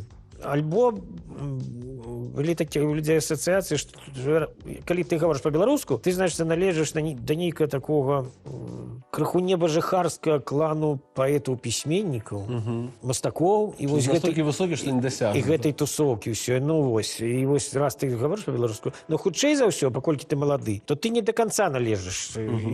Таму што ты, хто ось належыць, яны насамрэч, там Барадулін, Янка Брыль, ось яны там, а ты, ну, як там, ты ж не Брыль, не Барадулін, не ў такім узросце. Права не маеш, так? Так, хутчэй. Ну, хто ты тады? Ты, напэўна, неправільна гаворыш, хутчэй за ўсё. Ну, быў такі час зусім, калі у Менску ж такая... Менск, ну, горад, ён такі дзіўнаваты. Ён то пераважае польская мова, пэўны час было так, то пераважае расейская, то там 4 наогул мовы, там ідзеш польская, расейская, беларуская. А да беларускасці ніяк не можа дабрацца, так? Так. Ну, кароткі перыяд беларусізацыі, там потым зноў. Все ж такі ў 20-м годзе больш людзей павярнуліся тварам да гэтага. Таму што раней это просто нават, ну, якая беларуская мова, калі паўсюль усё расейская, і, ну, нават для людзей это незразумела. Ну, чаму? Ну, в школе вучылі, ну... А вы, я правильно разумею, што вы ж сям'і на беларускай мове, так? Так. І у вас как бы асноўная раскладка на клавіатуры гэта беларуская мова. То бок думаеце вы выключна па-беларуску. Я не ведаю, як я думаю. Я думаю, можа, карцінкамі думаеце? Карцінкамі, вобразамі нейкімі, я не ведаю. Калі я нават сачыняю тэкст ці верш, мне прыходзіць адразу там нейкае такое. Я не ведаю. Мне цяжка растлумачыць, як я думаю. Слухайте, а калі вы, я памятаю сваё асноўнае ўражанне, не асноўнае, а адно з найбольш яскравых ўражанняў ад 20-го года, гэта Лявон Вольскі на расійскай мове дае каментар тэлеканалу «Дождь». У мяне сломалася все, вся прошивка. Калі вы апошні раз размаўлялі па-расейску? Ну, тады, напэўна, размаўляў. Ну, тады, ось, у 20-м годзе вельмі шмат было «Дождь», яшчэ «Настоящее время», вот это. Яны все рваліся браць інтэрв'ю, потым какая-то расійская служба «Голас Амерыкі», расійскі, не расійскамоўны нейкі корэспандэнт «Нью-Йорк Таймс», здаецца. Вось, і я пачынаў вельмі каструбавата даваць спачатку, бо ў мяне не рабочае. Я чытаю выдатна, безумоўна, разумею, там, гляджу фільмы па-расейску, калі там няма... Пераклад беларускай. Так, выдатна арыентуюся, ведаю добра мову і магу нават падкрэсліць некаторым памылкі ў этой мове. Спокойно. Ось. Але гаварыць это нейкае, ну, не тое, што і мне нават сорамна было, што я там пыкаю, мыкаю, пастаянна думаю, абдумваю. Ну, на 5-е інтэрв'ю я больш-менш уже так асвойтаўся. Ну, на гэтым все і скончылася врэшце. Я апошні раз Міша Козыраў для сваёй фільму браў інтэрв'ю. Я кажу: Міша, мне так хацелася па-беларуску просто, каб просто прагучала мова гэтая. Ты ж пра Беларусь робіш. Міша такі: ну, ладно, давай па-беларуску. Ён такі дэмакрат. Давай па-беларуску, ладно, мне потым перакладуць, калі што, калі я буду штосьці не разумець. А потым ён тэлефануе, а перад гэтым Будкінаму даў інтэрв'ю. Будкін таксама сказаў, што будзе па-беларуску. Міша: слухай, я так паслухаў, ну, я больш разумею, чым я думаў. Адсоткаў 80 я разумею. Так што, калі што, я проста цябе перарву і папрашу яшчэ раз сказаць там, ну, давай, добра. Так што і тут абышлося. Ці верыце вы, што калі-небудзь вось гэтае медыйнае поле Беларусі будзе існаваць сапраўды без двухмоўя і будзе выключна беларускамоўным? Ці веру я ў гэта? Ну, я, безумоўна, я заўсёды веру, я такім лепшае. дурным аптымізмам вызначаюся. Бо я лічу, па-першае, што для народу трэба гэты аптымізм. Бо ўсе так трагічна, ўсё пастаянна. Яшчэ калі мы былі малыя, і нам казалі, вось, вы ж адраджаеце нашу беларускую мову, а то ж мова гіне. Мы так, ой, не, толькі не гэта, толькі не пра гэта. Мова гіне, адраджаеце мову, вучыце. Не, мы просто вот, іграем музыку і спяваем свае тэксты. Все, мы нічого не адраджаем, нічого мы не хочам там нікому вучыць. Вось. Ну, потым ясна, што вырасла пакаленне там на нас не адно. Дзякуюць і цяпер таксама часта. Ну, веру, безумоўна. Ну, гэта як бы частка складовая ўсяго працэсу нармальнай краіны. Бо краіна зараз знаходзіцца ў абсалютна ненармальным стане. Такім эксклюзіўна ненармальным. Як толькі все будзе нармальна, будзе нармальная прэса на беларускай мове, будзе нармальны шоу-бізнес, пераважна на беларускай мове. Так ніхто ж не будзе нікого прымушаць там спяваць па-беларуску, калі ты хочаш па-ангельску там ці па-расейску, так калі ласка, якая розніца. У нас не будзе ніякага кантролю такого ў краіне над мовай творчасці, што хочаш, то і рабі. Якое у вас адчуванне? Я разумею, што гэта все вельмі суб'ектыўна і можа быць нават фантазійна, але вы кажаце, што народу патрэбны аптымізм, а ці народу патрэбна беларуская мова? Аптымістычна можна быць на якой-кольвек мове. Так, ну, мова, безумоўна, патрэбная, тому што це складовая частка этноса. І мусіш ведаць, ты можаш не гаварыць, твоё права, ты можаш, як хочаш з этого выходзіць, но ведаць ты мусіш разумець, чытаць на этой мове. Таму што тая сітуацыя, як склалася ў нас, ну, это, дзякуючы, безумоўна, всім гэтым імперскім штукам, это, ну, ясна ж. Ось, то яна хваравітая, безумоўна. Народ можа нават не разумець, што ім патрэбная мова, а па ім відаць, што ён без чагосьці істотнага знаходзіцца. Вот по этим человеку, які говорят, а мне не надо, у меня родной язык, русский, кстати, язык моей мамы. И ты глядишь на его и думаешь, ну, вельмі шкада. Ну, ты потом зразумееш, можа быць. Дай Бог. Як вы ставіцеся, ці ёсць у вас пэўнае шкадаванне, што класная кар'ера, сапраўды, то бок ёсць легендарныя рэчы, і пры гэтым неверагодная колькасць гадоў забароны? Не, шкадавання ўжо няма. А ў працэсе былі? Былі. Як вы перажывалі гэтыя перыяды? Ну, я як дурны кінуўся там нешта высвятляць. Бо я думаю, ну ладно, забаранілі НРМ там Z, то это ясна. І то, ну, мне здавалася неяк нецывілізавана, мы ж там не са зброяй в руках выходзілі. Не экстрэмісты, так? Так. Ну, ладно, гэта, я бы, ну, с НРМ тут ўсё ураўнаважвалася тым, што за мяжой адкрыўся вельмі такі багаты ангажэмент. Бо як толькі пачалася эта карта забаронная, адразу адкрыў... Ну, у Польшы мы і так ігралі вельмі шмат да гэта. А тут цяпер проста это стала, ну, цэлыя туры былі па Польшчы. На першых старонках газету, там на выборчай, там фотаздымак і творчай біяграфіі. Радыё Z, там в Труйцы запіс канцэрту, там на першай ну, карацей, все эти атрыбуты. Кампенсавалі. Так. Потым всякія замежны Берлін, там Стокгольм, для мяне злучаныя штаты адчыніліся ў 2005 годзе. І гэта як бы так все ж таки была такая раўнавага. Ну і не трэба тады, ладно, раз гэта є. Ну для Крамабулі это быў такі удар, бо Крамабуля задумаўся якраз як нацыянальны праект, як уваход туды, дзе рок-музыка не зойдзе, таму што ў розных там начальнікаў госці былі на тэлефоне, як рынгтон, напрыклад. І гэта было папулярна сярод мас. Ну, і гэта і хацелася. Беларускамоўны прадукт, проста зроблены. Ну, не все проста хітрыкі ёсць, безумоўна. Але вось такія, якія яны могуць, ну, які не тое, каб з'есці, якія, ну, успрыняць, які могуць нармальна. Вось. І тут раптам знікае гэты праект. Просто, ну, люди ж не думаюць, што забаранілі. В гэтай катэгорыі наогул тым не мысліць. Просто, ну, зніклі, распаліся на прыносу. І так некалькі гадоў. То это было досыць цяжка. Калі знікае там які высокадухоўны праект, то ён можа потым адрадзіцца і зноў выступаць, і як бы ніхто асабліва не заўважыць, ну, штосьці былі, там іх нейкая пауза. Но калі такі на мяжы з пап-музыкай, як вы казалі, мы называлі жанр альтэрнатыўнай эстрады, вось. Ну, тут это, конечно, быў удар такі сур'ёзны. Тым болей, што тут же было так, што спачатку просто весёлыя песні там пра алкаголь і весялосць. Другі альбом «Каролі району» там аб'яднаць тое, што немагчыма аб'яднаць. Міхалок Кулінковіч і я, гэта, ну, разам, ну, это быў вельмі цікавы ход і крок. І гэта быў папулярны альбом уже рэальна. І потым трэці, там, дзе была ўжо крыху такая азіяцкая стылістыка, так этнічныя рэчы пайшлі там. І гэта таксама ў канцэрце, это было вельмі цікавая кропка. калі спявала, ну, артыстка можна сказаць, з каўказскімі кранямі, з добрым голасам. Это была такая цікавая рэч у такім вялікім канцэрце. Ну і тут, калі все это забараняецца, артыстка убегае тут же, канешне. У кожнага з гэтых, у Кулінковіча свая праграма, Михалка свая, мы тут, і што далей? Ну, а далей было тое, што давялося ўжо рабіць змагарскі альбом і чырвоны штраль, і все это партызанскія песні, змагання з... Бо туды просто занесла жыццё. Таму што яны забаранялі, і ўсё вырачыся такого махровага савецкага было вось гэтага падыходу да жыцця, і мы выказалі свой пратэст такім чынам, што у Крамбамбулі выйшаў чырвоны штраль. Нічога мне не бракавала, але прыйшла да наставала. І вось у лесе я рабяты сваім камандую атрадам. Каб мы калі каму чаго, дык мы ніколі нічога ніякага. А калі што якое, ды што там якое.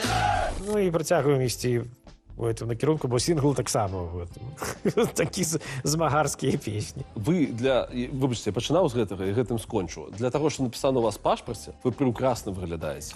Наколькі гэта для вас важна? Для таго, каб сапраўды быць свежым, быць каким-то актуальным? Это вельмі істотна быць свежым.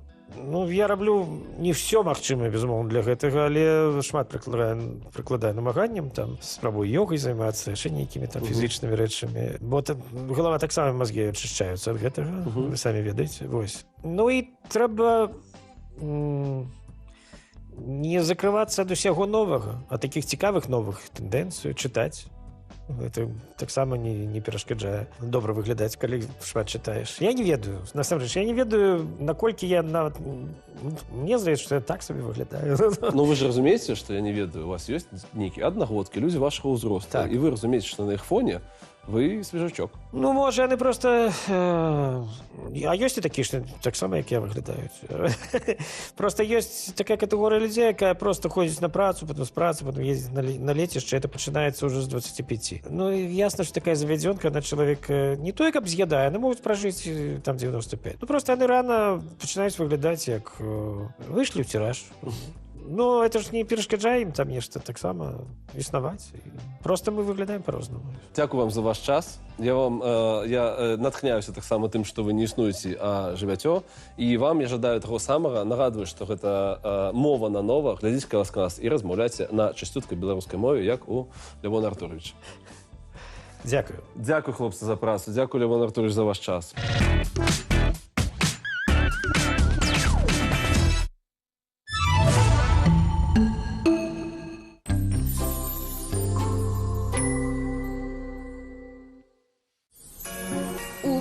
Увага! Белсад рыхтуе навагодняе шоу для сваіх гледачоў. Свято пачынаецца тады, калі побач блізкія і дарагія людзі.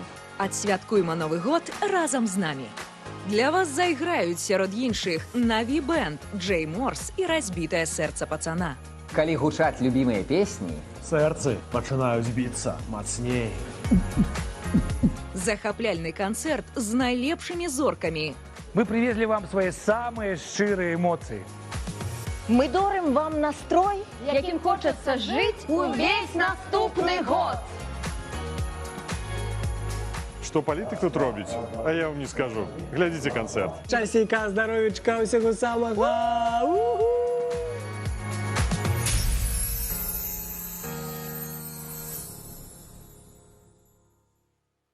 Максим? Так. Привет, я Дафна, дзяўчына Франсуа. Привет. Сустрэча двух незнайомцаў выклікае шэраг успамінаў пра шчаслівыя і не вельмі любоўныя гісторыі. Зносін не збудуеш на закаханасці і жарсці, яны нетрывалыя. Не, зносіны можна збудаваць толькі на агульных інтарэсах. Яны аснова будучай сям'і, а не задавальнення. Калі табе зручна? Баюся, заўтра не выйдзе. А паслязаўтра? Ці ў іншы дзень? Нам не варта сустракацца. Калі гаворка заходзіць пра каханне, усё аказваецца значна больш складаным і заблытаным, чым можа здацца на першы погляд. Яна не хацела кахання. Бо яно яе палохала. Каханне – гэта адказнасць. Ты разумееш, што яна дарэмна пакутуе? Рабі як хочаш. Я не ведаю, чаго хачу. Мяркуючы па фільмах і кнігах, мы наогул мала ведаем пра свае жаданні. Чалавек думае, што кахае, а кахае ён рэдка. Праз каханне не помсцяць і не забіваюць.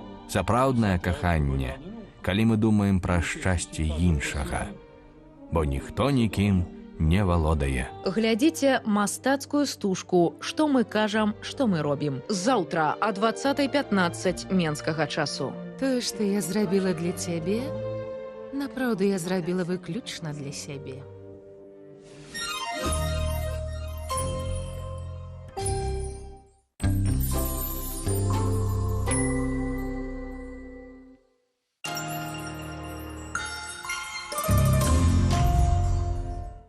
Прывітанне, наши любимые гледачы. Прывітанне. Пэўна, вы уже сядзіце за святочнымі сталамі, то і мы на паўгадзінкі далучымся да вас.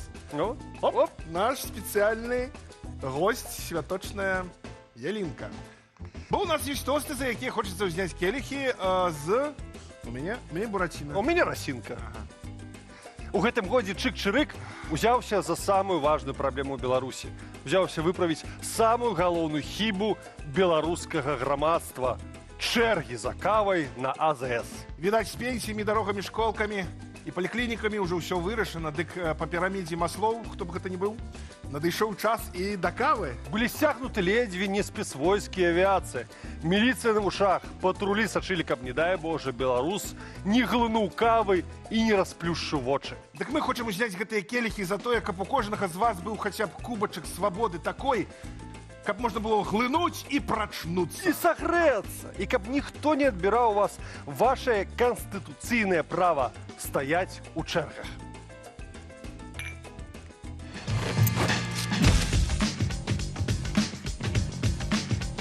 Сегодня хот-дог и кофе взял, а завтра родину продал. Вот уже неделю все правоохранительные органы страны, не жалея сил, ведут неистовую борьбу с очередями на заправках. Кофе-хот-дожная операция проходит под лозунгом «Не можем разогнать экономику, разгоним хоть что-то». Короче, сложно нам с этими очередями. Что-то мы их очень боялись поначалу, потому что мы еще помним эти очереди за подписями вот этим за кандидатов в президенты в 2020 году. Короче, очень нам было очково, очень. А какие сложности в рейдах у вас были? Сложности, короче, сложность в том, что мы не очень понимаем принцип работы заправки мы же себе бензин сливаем с служебных машин, а тут вообще не понимаем, кого брать, кого нет.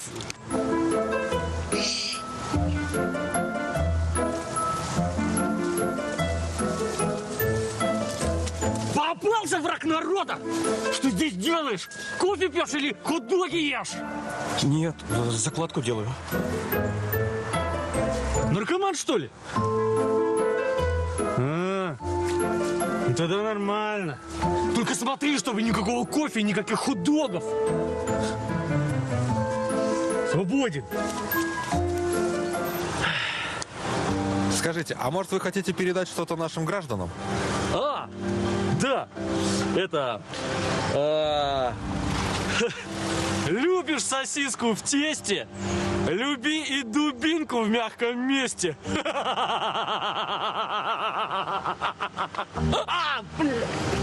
Сука! Я на больничный. Во! Как оказалось, очереди не цены. Их президент сказал остановить, и тут хоть какой-то шанс есть. Если честно, я вообще не понимаю, кто жалуется на эти очереди. Стоят все люди и стоят. Даже местные пенсионеры благодарили, да. А что? Общественный транспорт нынче дорого стоит. У них одна радость была в этих очередях постоять. Вообще не думает власть о пенсионерах. Вырежите последнее, пожалуйста. Как известно, заправка не место для развлечений. Как минимум, с нашими ценами на бензин точно хорошего настроения быть у людей не должно. Сейчас, секундочку, я отдышусь.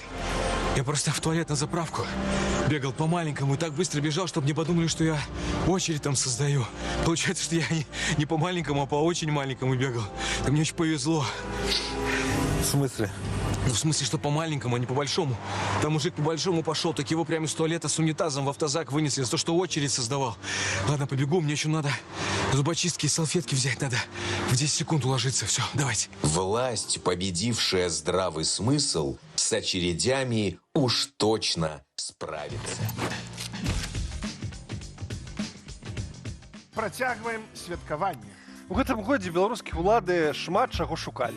Ну, павагі сярод народа, прызнанне на захадзе, сэнс у сваіх новых законах. Шчыра кажучы, усё марна. Ну, так пачаліся пошукі таго, што ніхто ніколі не бачыў, але пра што вельмі зручна распавядаць. З надзеяй на цуд і добрыя загалоўкі рэдказямельныя металы. Так, шукалі рэдказямельныя металы, а што беларуская зямелька урадлівая. Калі пакапацца сярод мінулагодніх буракоў, ну, можна знайсці там тыя ж скандзі і тэрбі і, прости господи, гольмі. Тьфу, язык зломіш. А што гэта такое? Гэта металы гэтыя. Метал.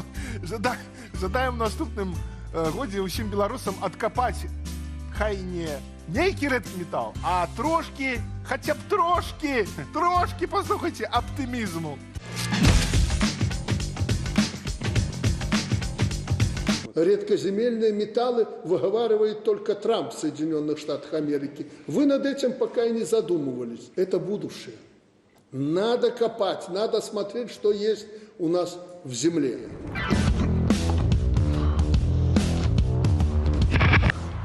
Насасыш, а что ты тут делаешь, а? А ты что, вчера на собрании не был? Ну, что первый говорил? Ну, я так смотреть не и копать. Смотреть и копать? Да. А, так это, ты тут это, получается, что, копаешь и ищешь редкоземельные металлы? Завтра комиссия приезжает. Будут смотреть, искать. Ага. Значит, они должны что-то найти. А если не найдут, вспомнят мне 4-ю и 5-ю дачу мою. И твой, кстати, тендер на эти комбайны. Как-то некрасиво. Некрасиво, закапывать надо. Так вот я придумал, что... А ты придумал, что закопаешь? Я придумал. А вот это ты закопывать будешь? Конечно. Вот это шлем? Металлический, редкий шлем. Классно. Да. Откуда ты взял его? Ну где? В музее нашем этом взял. Ну. Кровеческом? Кровеческом, ну а где еще? Хороший. Ну закапывай давай. Закапывай, ну. Нормально. О, прокопал трохи. Так, вот тут думаю, что знаешь, что... Скрепочек трохи накидать. Скрепа хорошие, они ж дюралевые. Ну да, редкоземельные. Ну давай, кидай туда. Давай, о. Знаешь, Анастасыш, я тоже решил приобщиться к общему делу. Молодец. Давно хотел это сделать. Вот. Редкоземельные металлы на благо страны. Ну как тебе, Анастасыш? По-моему, это шедевр. Ну. Я думаю, это вполне тянет на шедевр.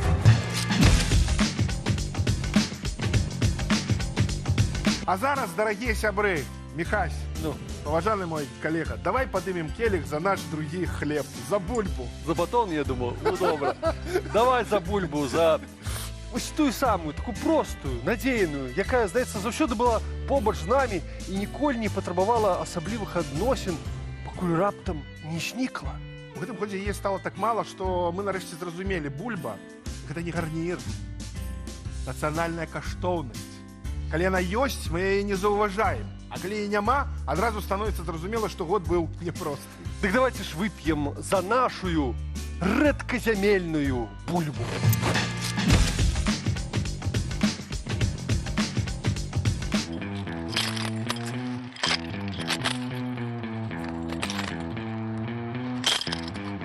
Принес. Принес. Сколько там? Тебе с братвой до конца месяца хватит. Свежий? Товар 24-го года. В этом году поступлений еще не было. Показывай. Смотри.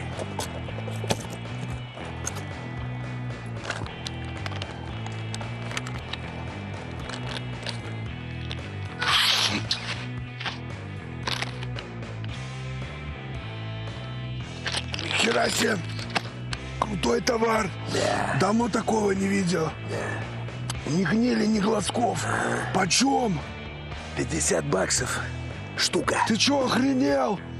И что, когда варишь на мундирах, ордена с медалями появляются? Не хочешь, не бери. Я с этим товаром в Беларуси и так рискую. Найду, кому толкнуть, понял? Подожди, не кипятись, братан, не кипятись. Ну поговорить же надо. Может, скинешь десятку за 40? Да этому товару в Беларуси в небазарный день его с ботвой оторвут, что ты мне задрал. Короче, 100 или я ухожу. Ну хрен с ним, 100 так 100. Даю 100. Ты серьезно? Могу себе позволить. А теперь слушай меня.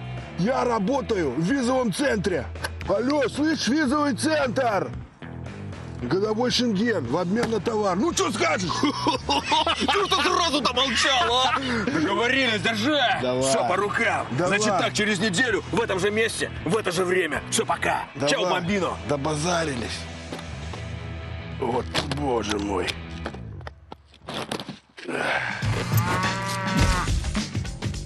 Яшчэ ў гэтым годзе было тое, што называецца, Міхась, выбарамі. Ой. Было і было. Было і было.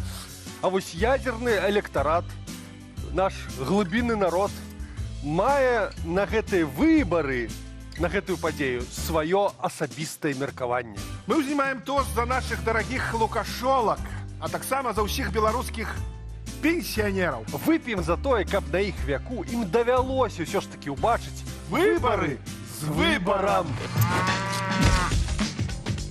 Слухай, ты ў акно ці глядзела. 30 гадоў за яго галосе мужу. 30 гадоў. Што зрабілася?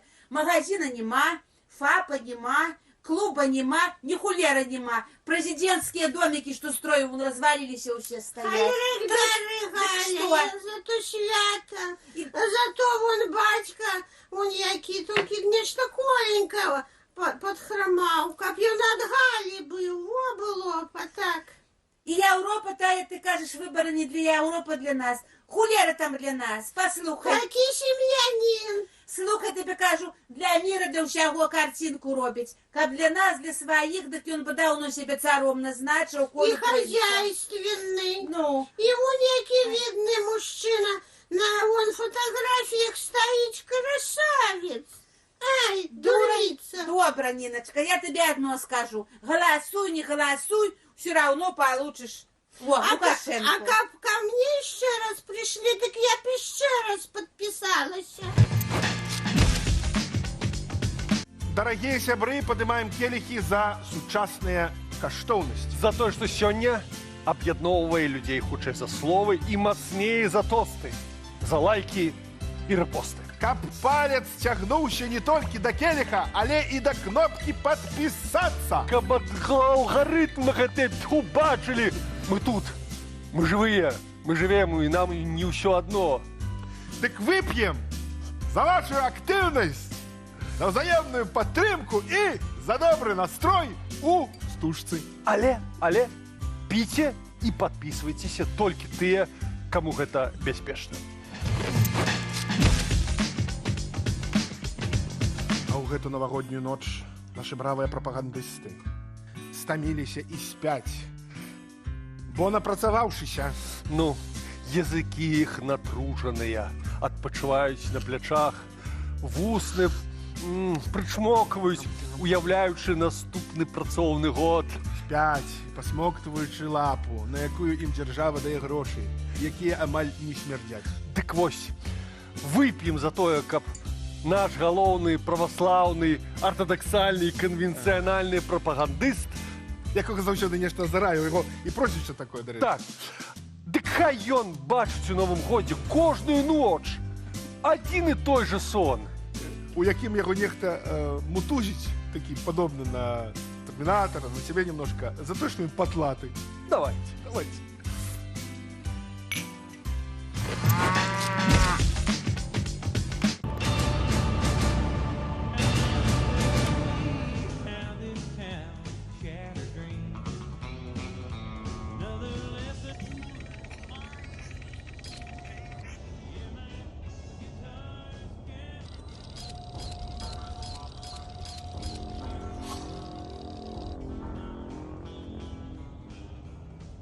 I need your clothes, your boots, and your motorcycle.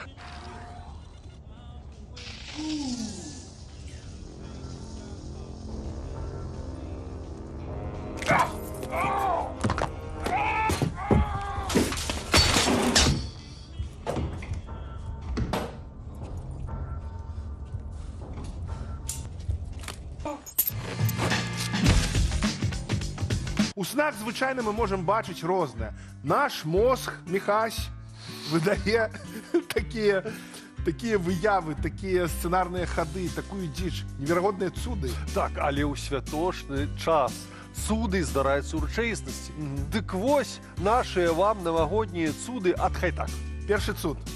На сайті Урада Польщі для переїхавших білорусів за ізбігших, так, беглих, коротше, запрацював розділ з інформацією на, увага, білоруській мові. У Польщі, розумієте, у Польщі з'явилася білоруська мова. У той же час у Білорусі Недя, Мінчук, не Ігор, Анатоль узяв талончик у електронній чарці на аналіз крові і звернув увагу на помилку. У білоруськомовній надписі на квитку «Забор крові» перевели як «плод крові». Деградейшн.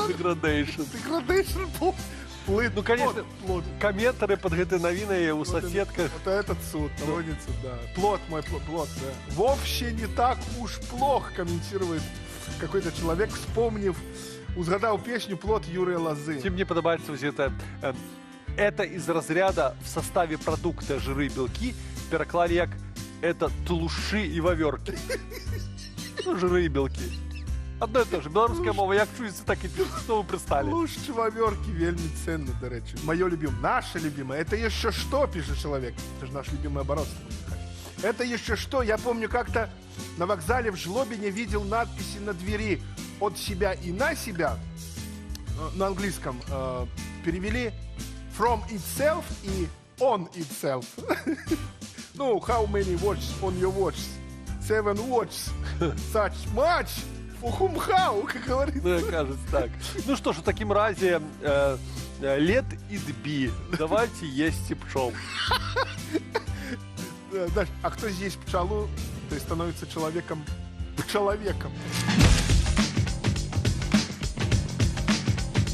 А от зараз суд для усіх віруючих у патріарха Кирила, директора РПЦ. Троюродна сестра чудодійно перетворилася у жонку. Цуд переособления на молекулярном уровне, разумеете? Так. Высветлилось, что патриарх Кирилл, товарищ Гундяев, уже 50 годов хавая громадянскую жонку Лидию Лявонову.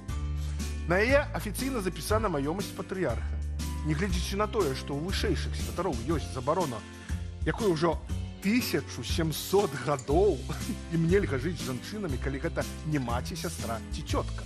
Яна троюродная сестра, вось многие скажут.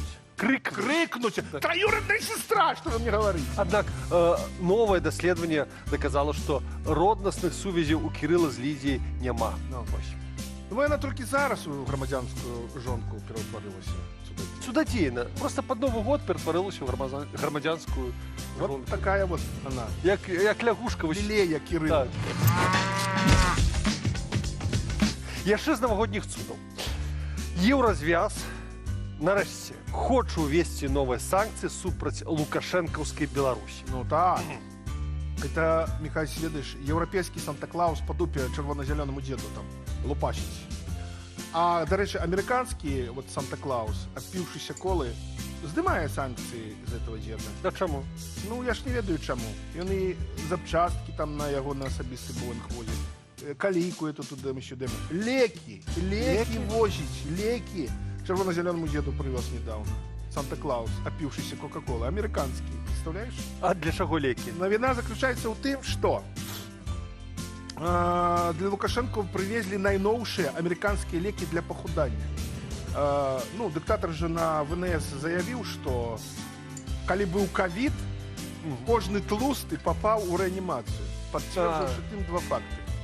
Что ковида у нас не было, что ён не тлусты, бо не быў у реанимации. Хотя кто там ведае? Слухай, мне падаецца, з Лукой ужо, шчыра кажучы, ніякія таблеткі, ніякі цуд не дапаможа. Хотя ёсць одна ідэйка. Ну?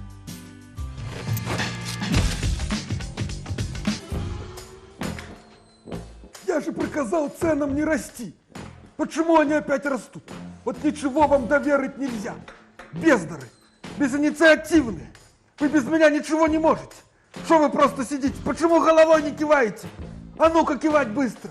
Вот, другое дело, хоть это умеете. Единственное, что умеете, это головой только и кивать. Михалыч, кивай синхронно, чтоб не выглядело как саботаж. Извините. Ничего вам нельзя доверить. Ой, разнервничался я что-то.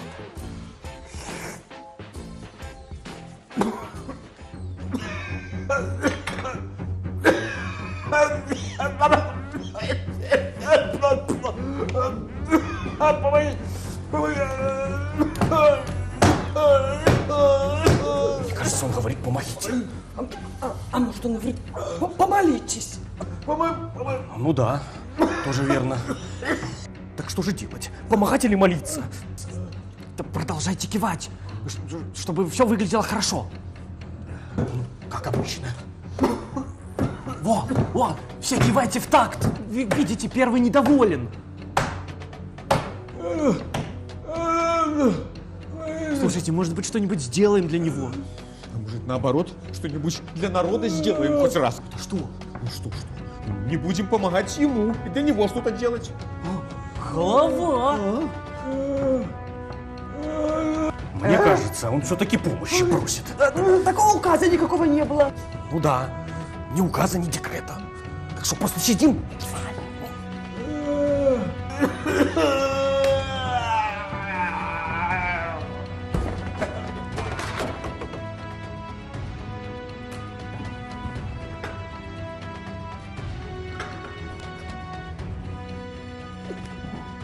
Что ты делаешь?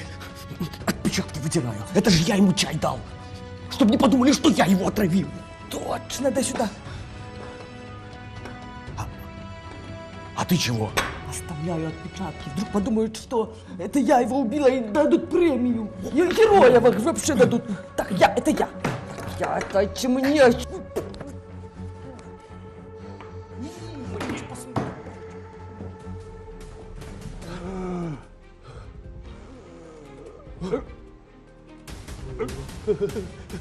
Ты смотри, а говорил, что палец в рот ему не клади.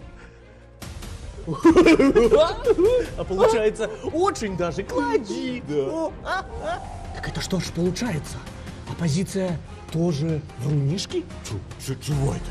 Они же говорили, что Беларусь спасет только снайпер, а спас чай с малиновым вареньем. Вы лучше скажите, что мы делать будем? Сейчас главное никому ничего не говорить. Чтоб паники не было. Чтоб шампанское успеть купить. Потому что потом хрен его где найдешь. Что, я попер. Гениально!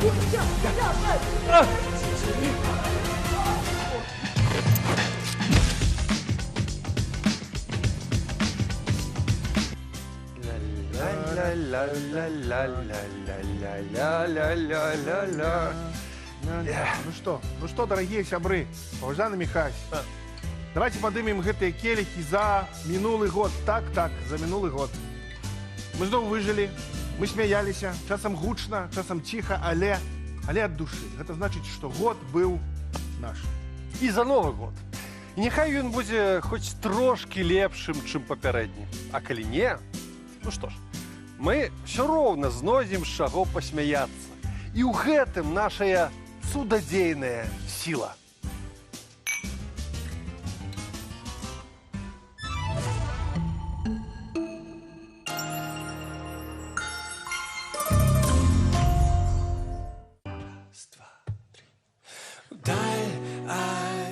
Отъезжает поезд, на который я не хочу садиться, и он покидает обушнюю надею, каб ночь не сгубиться вдаль. Отъезжает поезд, на который я не хочу садиться, и он покидает обушнюю надею. Стою один перед тобой, в руках усё жыццё и не хаваю трывогі. Бывай, моя любовь, мой город, пожадай мне счастливой дороги. Смеюсь, а у горле ком. зникая за окном дом. И вдаль отъезжая поезд, на который я не хотел садиться, и он покидая опошнюю надею, каб аднойчы не сгубиться вдаль отъезжая поезд, на который я не хотел садиться, и он покидая опошнюю надею. Остатний вечар за вакном, і вулицы спяваюць нібы на развітанне. Няма таго, што раньш было юнацтва, мы пакінулі ў холодных трамваях. Смяюся, а ў горле ком. Дзе заўтра будзе мой дом? И вдаль отъезжая поезд, на который я не хотел садиться, и он покидая опошнюю надею, каб аднойчы не сгубиться вдаль отъезжая поезд, на который я не хотел садиться, и он покидая опошнюю надею.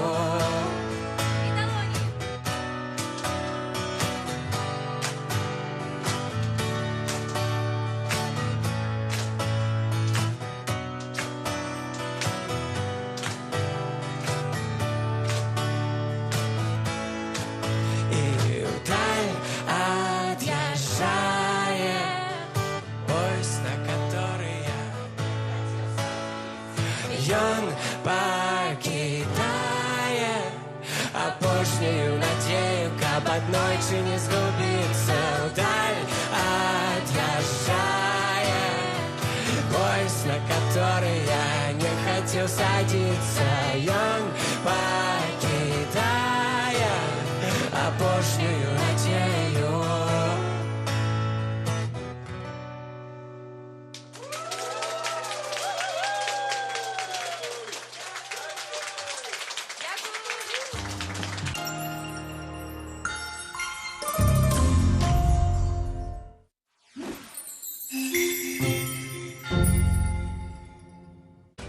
Паважаныя гледачы, з новага года тэлеканал Белсат мяняе гадзіны эфіру.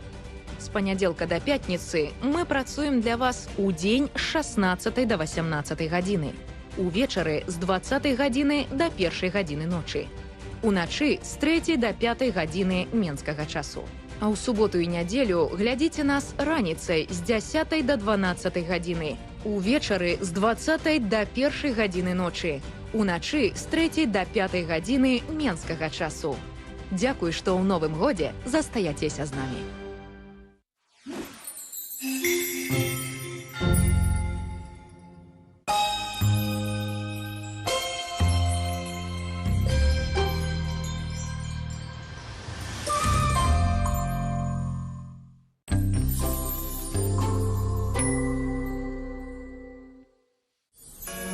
Увага, увага! Белсат рыхтуе навагодняе шоу для сваіх гледачоў. Свято пачынаецца тады, калі побач блізкія і дарагія людзі. Адсвяткуйма Новы год разам з намі. Для вас зайграюць сярод іншых Наві Бэнд, Джей Морс і разбітае сэрца пацана. Калі гучаць любімыя песні, сэрцы пачынаюць біцца мацней. Захапляльны канцэрт з найлепшымі зоркамі. Мы привезли вам свои самые шчырые эмоции. Мы дарим вам настрой, яким хочется жить увесь наступный год. Что политик тут робить? А я вам не скажу. Глядите концерт. Часика, здоровечка, всего самого.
Дорогие глядачи, С Новым годом! с новым счастьем! Стоп! Знято, вы лепшие! Аднойчы увечары 31 снежня, калі ўвесь свет ужо дыхаў святам, у студыі Белсату падыходзілі да фіналу здымкі навагодняга канцэрту. Усе былі крыху стомленыя, але шчаслівыя. Хутка грым будзе змыты, камеры выключаць, і можна будзе ехаць дадому, дзе цёпла, дзе родныя, дзе бліскучая ялінка, мандарыны і талеркі з аліўе. Свята было зусім побач, але нечакана штосьці пайшло не так. Которая там година? Я об 11 мушу быть за столом. Так, Стася, загружай.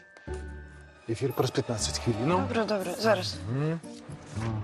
А Льві готувала у гэтым годзе? Не, у меня шуба.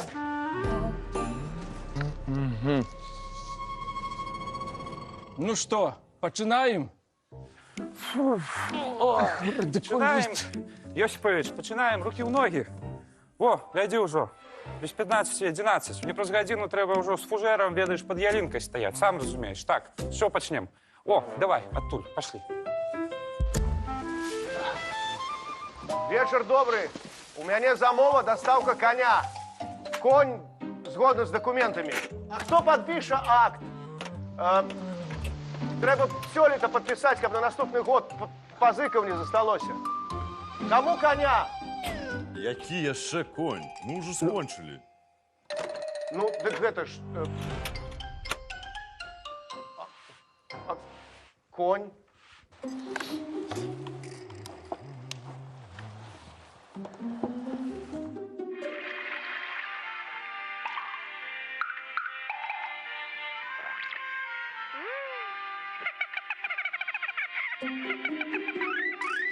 Стася, это что такое? Стася, где концерт? Стася! Стася, что ты робишь, Стася? Стася, шукай концерт, ты что? Гляди там. Може гэта зараз. Стася, где концерт? Я просил тебя загрузить концерт, Стася. Выключи это! Выключи это! Так, что робить? Мы идем у прамый эфир. Мы идем у прамый эфир, спадарства, мы идем у прамый эфир, обновляем концерт, давайте! О, Катя, Денис, что треба робить? Давай. Якая была першая песня? Да неважно, усміхайтеся. Блеску в очі, поправ фризуру, Катя цудовно, объявляйте артистов. Гук есть? Камеры? Поехали! Дорогие глядачи, мы з вами у святочным эфиры Белсату. Мы починаем наш новогодний концерт, бо свята не чакае. Там все музыки уже разъехались. Чего ты плачешь? Выводь того, кто застался, поспешайся. А цяпер прыгучыць першая песня нашага святочнага вечара. Сустракайце, мастачка, музыка і заклінальніца змеяў Анастасія Рыдлеўская. Я бачу зараз, што Анастасія без змеяў, але ж і без іх будзе, я спадзяюся, цікава і вельмі эмацыйна. Тым больш, што зараз прагучыць легендарная «Постой, а можна я з табой?» Ой.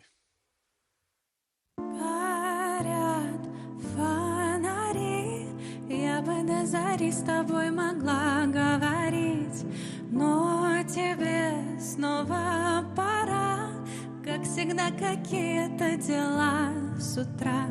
Еще одна ночь в квартире пустой, какой отстой.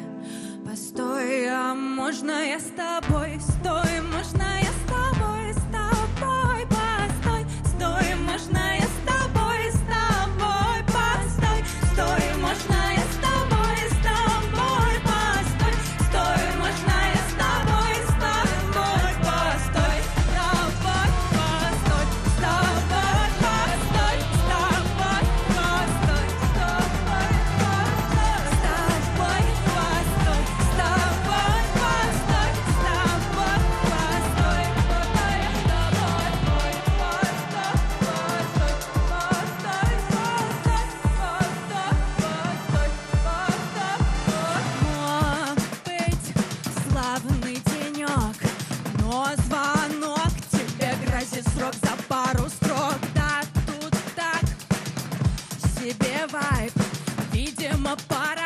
ж бывай, родный край, по кустам ночной тропой, до план отстой, постой, а можно я с тобой, стой, можно я с тобой, постой, стой, можно я с тобой, постой, стой, можно я с тобой, постой, стой, можно я с тобой, постой, стой, можно я с тобой, постой, стой, можно я с тобой, постой,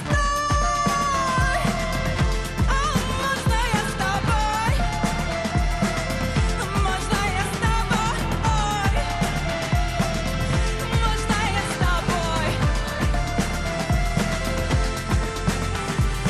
можно я с тобой, можно я с тобой, можно я с тобой, можно я с тобой, можно я с тобой, можно я с тобой, можно я с тобой. Прошло много лет, я теперь старушка, ты вредный дед. Все уже позади, но зато есть помнить, что и обсудить. Если решишь уйти на покой вдруг раньше, чем я, постой.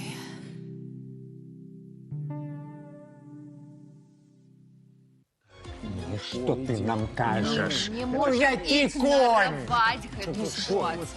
Мальдивы, А при чим тут Мальдивы, яны Мальдиви? Ви собралися зрозумієте? на Ну, Мальдивы. Стася! Які Мальдиви?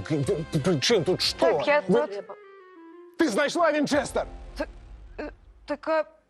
Так все ж добре, іде живий ефір, все добре. Добре?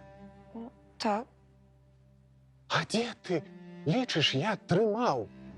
Тое добра, што не перазняць. Не дастаць больш нідзе. Гэта наша кульмінацыя. Гэта вяршыня нашай маёй творчасці. А можа, нават і на гэтым Вінчестары сэрца канцэрта.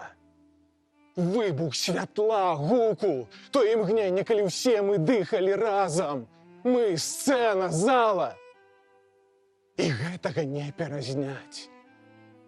Гэтага не аднавіць. На гэтым Вінчестары жыццё спрасаванае ў некалькі хвілін. І яго не вярнуць. Ніколі. І цяпер нічога няма. Пустэча.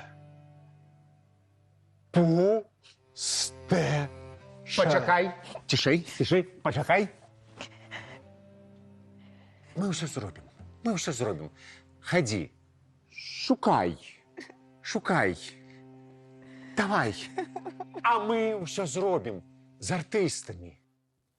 Мабыць.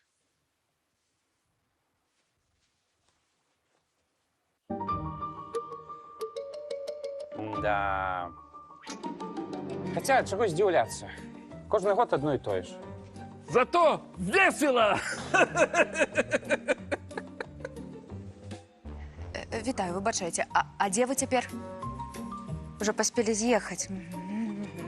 Так тільки ж фінальну пісню записали. Вертайтеся, хутенько, у нас тут... Вертайтеся. Ага. А де він, кажете? Подкаст?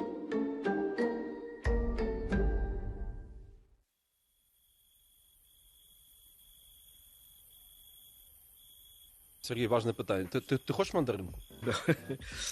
А то мы весь реквизит Не надо. Все понятно, что делать, все понятно, какие реформы нужно проводить. Это давным-давно прописано. У меня есть идея написать книгу «Взлет и падение». Значит, да, вот этой, значит, новейшей белорусской экономической модели вот этого чуда. И я сейчас наблюдаю вот эту самую нисходящую фазу, и как раз после которой уже можно будет эту книгу наконец издавать. Так а што рабіць беларусам у 2026 годзе, якія вось Это очень важный момент. Я скажу так. Значит, самое важное, что у нас сейчас есть, это то, что вылилось во все эти системы взаимопомощи, солидарности, поддержки и так далее. Это потрясающая была история. Такого Беларусь не наблюдала никогда. Про белорусов всегда говорили, что они такие хатоскрайники. Оказалось, что это все фигня, это все миф, это в действительности не так. Люди, поставленные в условия, когда им нужно проявлять их лучшее качество, они их проявляют, на самом деле, они и нет. И вот это и необходимо сейчас поддерживать. Кстати говоря, значит, есть же целая, значит, такой, что ли, дисциплина, которая называется экономика Рождества. Я думал, на пальцах. На самом деле, для нас все-таки больше Нового года, но смысл заключается в том, что когда-то в 90-е пытались задаться вопросом, а зачем люди вообще дарят подарки? Потому что на самом деле, казалось бы, с точки зрения микроэкономики, правильнее подарить не подарок, а деньги, потому что тогда человек лучше знает, что ему нужно, и, соответственно, значит, как бы полностью максимизируют свою функцию полезности, как это микроэкономисты говорят. Но поскольку люди все-таки подарки дарят, значит, что-то в этом есть. Роберт Солов, один из величайших макроэкономистов, он предложил такую гипотезу, суть которой заключается в том, что человек дарящий извлекает полезность в том, что его дар потребляет другой. Давай. Самый простой пример — это когда, значит, кто-нибудь вам или вы кому-то дарите какой-то запах, аромат, духи, все что угодно, да. И вы же на самом деле будете первым, кто это все, да, фактически, при том, что на самом деле подарок сделан там близкому человеку. Вот это на самом деле работает очень неплохо. Так вот, а в чем же смысл этих самых подарков? Как раз поддержание вот этих самых слабых связей, да, то, что значит, называется kinship по-английски. И вот это вот наличие вот этих связей и солидарности — это самое главное наше достижение. Это то, что нельзя терять абсолютно, это то, что нужно поддерживать, это то, что нужно культивировать. Грубо говоря, наша задача просто сохранить, донести, не расплескать вот эту вот вещь до того момента, когда это снова понадобится. А то, что это неизбежно понадобится, ну, это совершенно очевидно. И причем скорее даже раньше, чем позже. А что ты хочешь на этот Новый год? А у меня, в принципе, уже хватает, на самом деле. Ми тобі жадаємо найлепших твоїх подарунків, яких ти хочеш, яких ти не можеш собі дозволити. І дякую велике, що дав нам послухати свої думки. Ну так, і каб тобі подарили, конечно, ось гэты пост президента Нацбанка Республіки Беларусь. Все, чокаемся, каб все збулось. Все. Ну, безалкогольовое. Ну, чим багато.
окутав дим, спі, ми не бачим сни, ми прачнемся іншими на глибині, де мой апошній дом стане таким чужим, ми прачнемся іншими на глибині. Боже, окутав дим, спі, ми не бачим сни, ми прачнемся іншими.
Як вы ўжо заўважылі, калі адрываліся ад салатаў, канешне, сёння мы падрыхтавалі для вас нешта незвычайнае.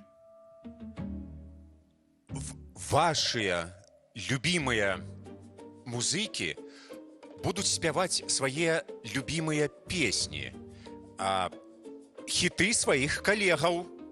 Цікава, вам больш спадабаюцца арыгіналы, якія кожны спяваў 100 разоў, ці новыя версіі?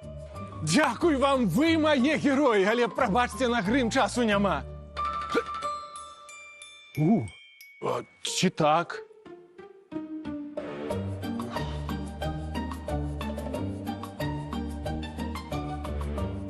Ну што, а пакуль прагноз надвор'я. З поўначы на Беларусь крочыць Новы год. Чакаюцца ападкі ў выглядзе падарункаў і добрага настрою. Магчымыя парывы смеху. У асобных раёнах невялікія калядныя цуды.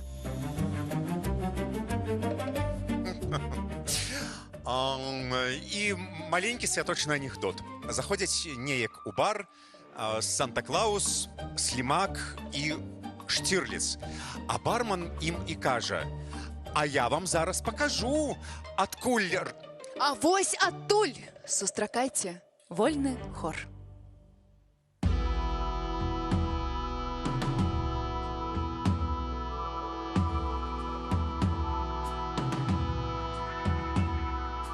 Неделя роки, где немает роду, шерые быки, танцуют скороходы, ланцуги в ночи, наливают златом, ворон там кричит, с волком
паглядзіце на гэта. Ну гэта ж не тое. Ну, Дзяніс, гэта не тое, Катя. Давай возьмем. Катя, сядь, я прошу тебя, что ты стоишь, Дзяніс? Стася, что ты ровешь? Робить что-нибудь треба. Что? Добрый вечер, дороженькие. Добрый вечер. Мы с Папылычем были на прийомі новогоднім і побачили, що по трансляції зовсім не тое, що вмілося бути у сценарі, як я затверджала. Вирішила заїхати особисто поглядіти, що тут у вас відбувається, а? Разумеете, ну, что Винчестер с записом и головной кульминацией знік. Артистов няма. Нумары пераблытались, я не ведаю. Что робить? Як? Нема артистів? Що робити? Працюємо з... О, з міністрами працюємо. Спадар Павел, дороженький, почекайте, что у вас ассоциируется с Новым годом? Я думаю, что снег. Я памятаю, что снег был вот такий, высокий, выше моей головы. Ну не, я тогда маленький был, все ж таки вот такий. Так, снег, это добро, а есть некая песня про снег, якую вы ведаете? Ой, так само узгадываю, калі маленьким был, приходзіў пасля санак да хаты и ноги на батарею, а по белорусским радио гучала «Завируха». О, цудоўна! Завіруху будем спевать. Спадар Павел, запрашаю на сцену. Не. Так, Спадарня директорка, калі ласка, я веду, все будет цудоўна. Так, музыкі, музыку, давайте любую, аби віравала. Бачите, усё паводле плану.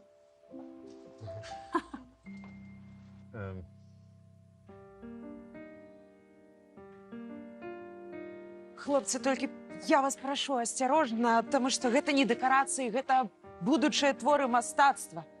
Вы іх туды за сцэну згрузіце, а пасля свята ўзладзім выставу, добра? Пасля такіх канцэртаў людзі яшчэ доўга цішыню захочуць слухаць. И тешится прыгажосцю. Ага. Белый снег, белый снег, белый снег, белый тень. Белый снег, белый снег, белый снег, белый день.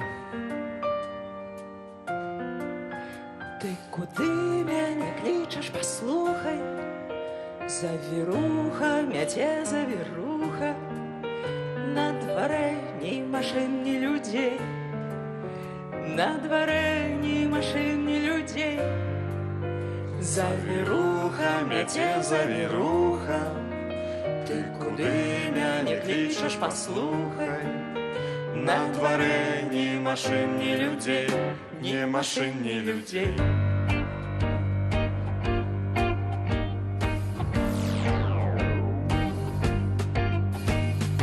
Salut, c'est encore moi. Salut, comment tu vas? Le temps me parut très long. Loin de la maison, j'ai pensé à toi. Белый снег, белый снег, белый снег, белый след. Белый снег, белый снег, белый снег, белый свет. Засыпая на снег, засыпая, за тобой осторожно ступаю, потрапляю в заметенный след, потрапляю в заметенный след.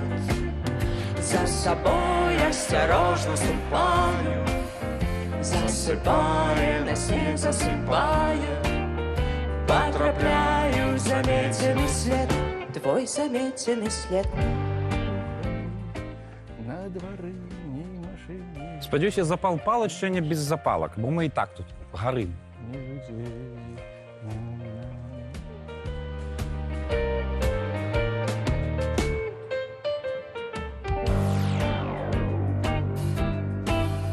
Белый снег, белый снег, белый снег, белый клёв. Белый снег, белый снег, белый снег, белый сон. Як погоня твой шаль ружавее, на земле я и ты завея, и вокол ни вачэй ні окон, и вокол ни вачэй ні окон. На На землі я і ти завея, як пополдня твой шаль ружавеє, і вокол ні вачэй ні окон, ні вачэй ні окон. На землі я і ти завея, як пополдня твой шаль ружавеє, і вокол ні вачэй ні окон, ні вачэй ні окон. Ні вачэй ні окон. Ні вачэй ні окон.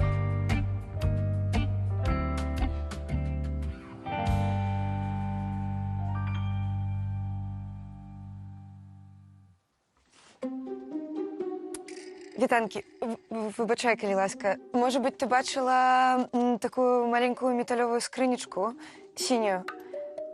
Може бути, випадково взяла з собою, ні?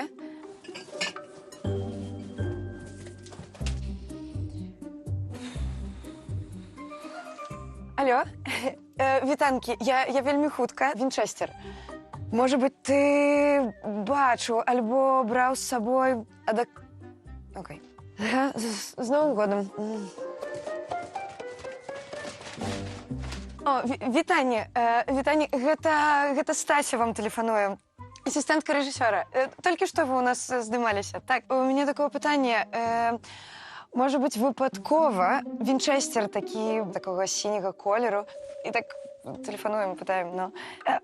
І там дзесьці ў торбах. А не, ўсё добра, так. З Новым годом вас. І дзякуй велізарны. Ага.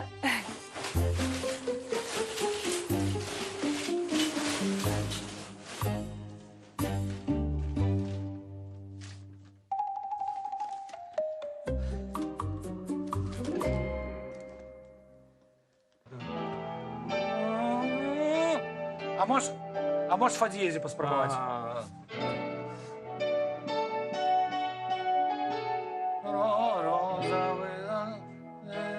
Назад. Подыходзіш, давай, фадієс. Добре. То початок буде такий самий, як в оригіналі, а потім трошки веселіше. Ух ти, давайте спробуємо. Послухайте, може забирайте коня просто зараз. У вас і сцена свободна. Якою зараз? У нас ефір.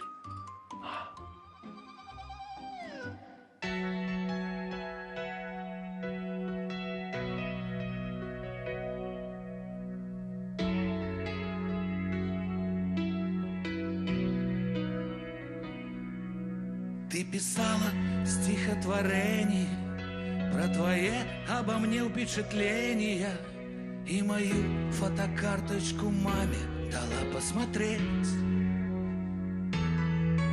И у следующее воскресенье запросила меня на день рождения, а после фотокарточку папе дала посмотреть.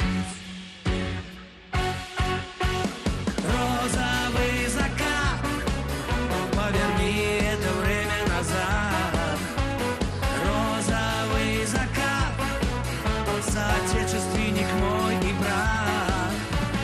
Розовый закат, кто тут прав, кто тут виноват. Разберись, розовый закат, разберись, розовый закат.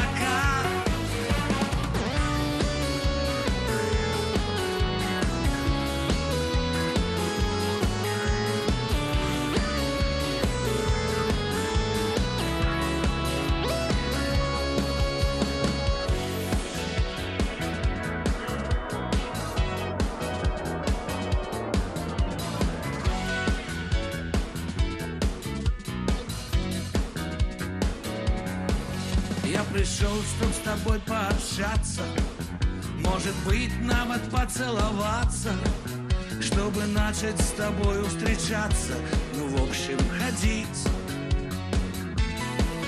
Бросил взгляд у глазок я случайно, и забилось сердце печально. Ты в объятиях другого, а ён разом с тортом сядет.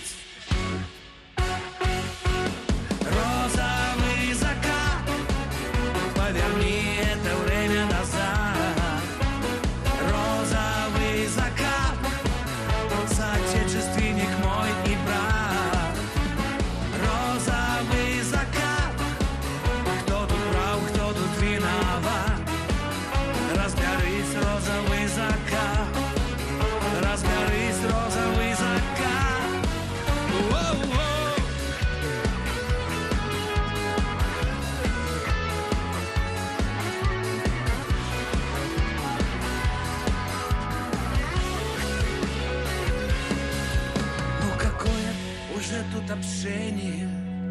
уж молчу нават про отношения. Я хотел бы простить, но стеной между нами другой. Я случайно взял монтировку. Будешь знать, як лакать газировку и устраивать поползновение на торте чужой. Розовый закат, поверни это время назад. Розовый закат, соотечественник мой и брат. Розовый закат, кто тут прав, кто тут виноват. Разгорись, розовый закат, разгорись, розовый закат. Воу-воу.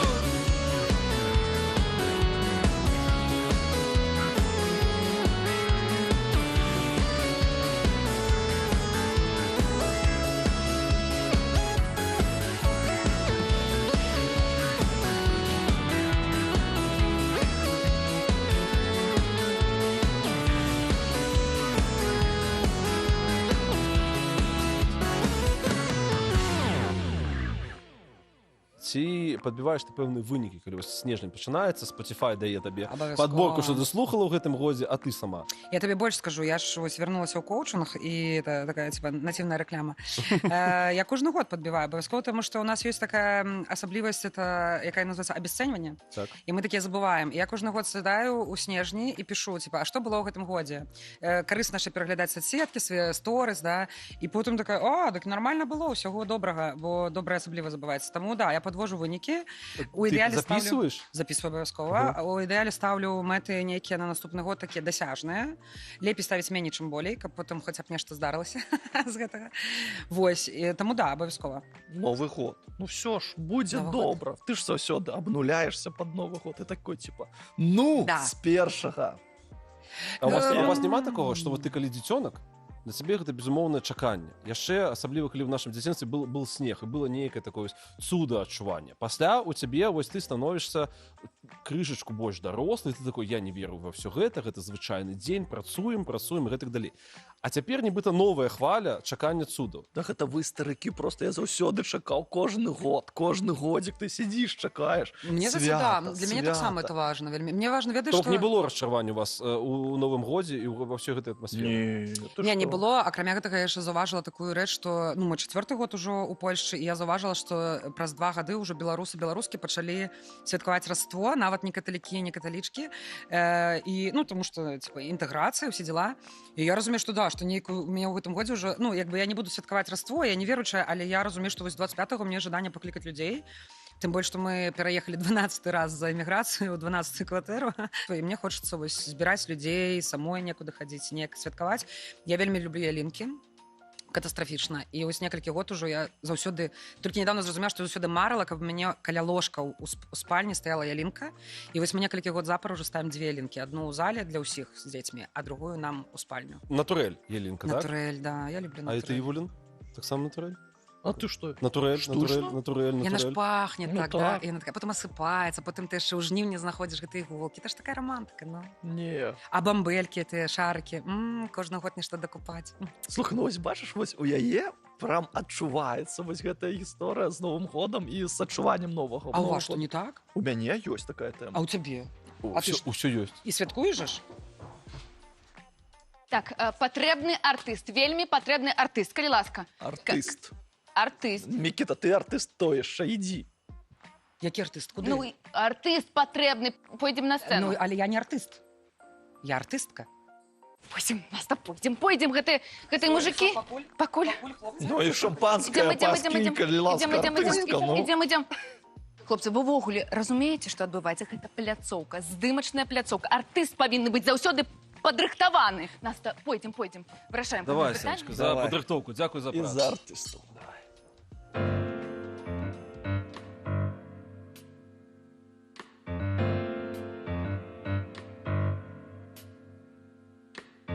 Глядзі, ты ўжо не адчуваеш свой час.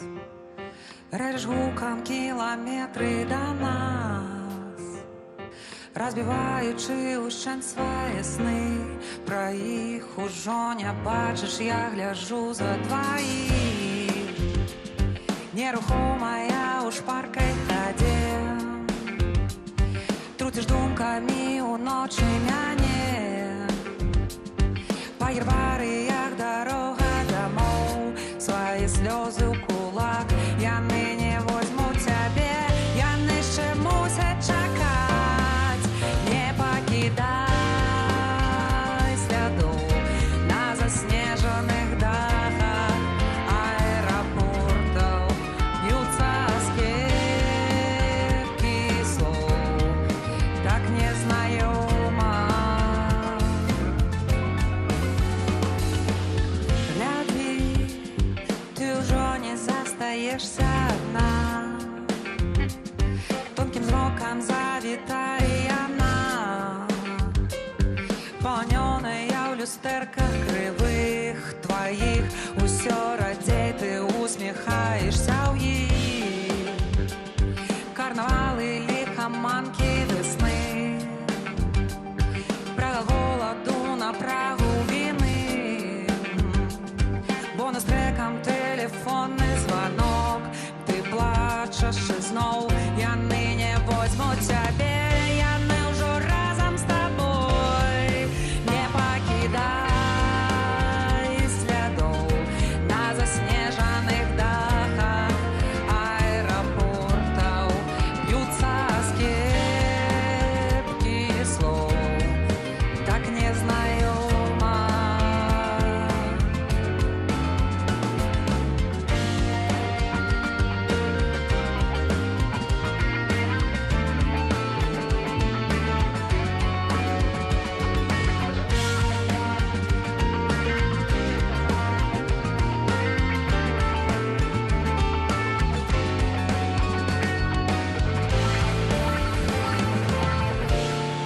Не покидай слідов на заснежених дахах аэропортов, бьются о скидки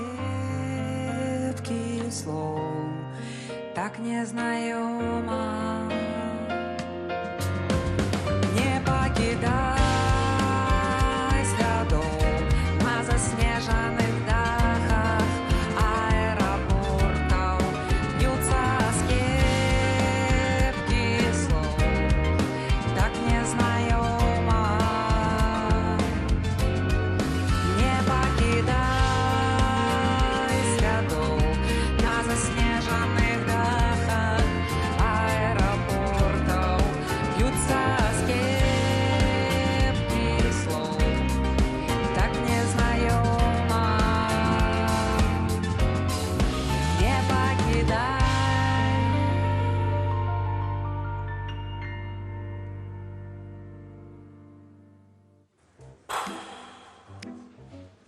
Глядите, як усі напружуються. Думають, нібито від їх залежить, чи прийде Новий год. А ён усё адно прыйдзе.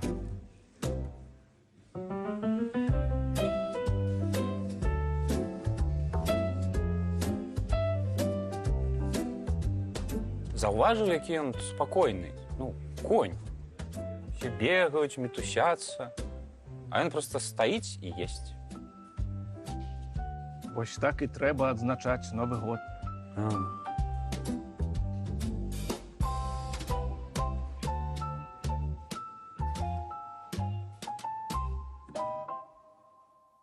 Усяго вам самага смачнага у надыходзячым. З Новым годам, сябры. Ой, Степа, а медыа-менеджер, а ты ж не дарма хадзіў на заняткі вакалам увесь год. Слухай, трэба заспяваць. Трэба заспяваць. Я не рэпетаваў нічого. Але ж трэба заспяваць. А што? А, ну разам хіба што тады я не ведаю. Я не магу, я магу спяваць выключна па-італьянску. Ну, ты па-італьянску, я па-беларуску, каб усе зразумелі. А песню некую вядомую возьмем, калі што. А давай. Ідзем.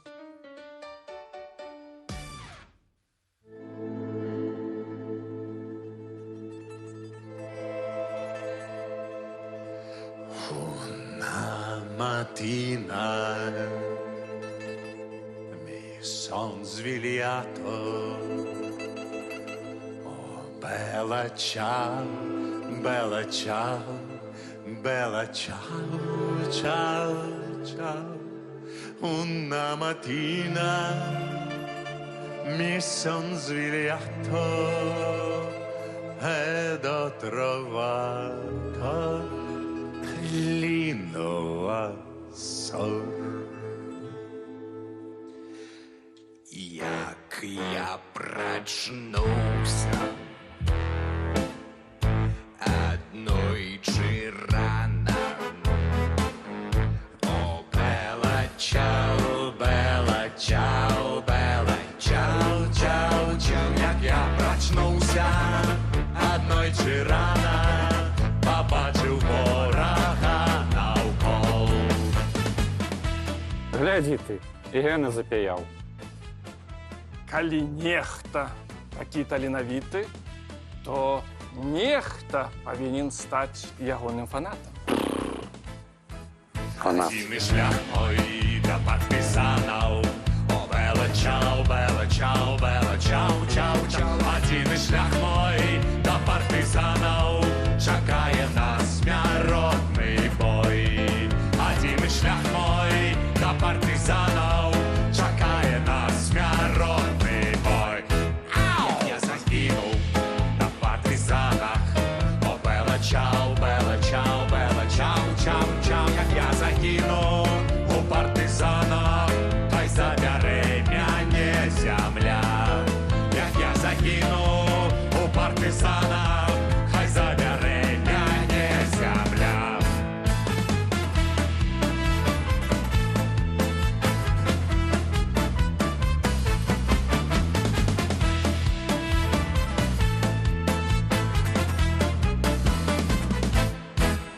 Seppellire la sua montagna.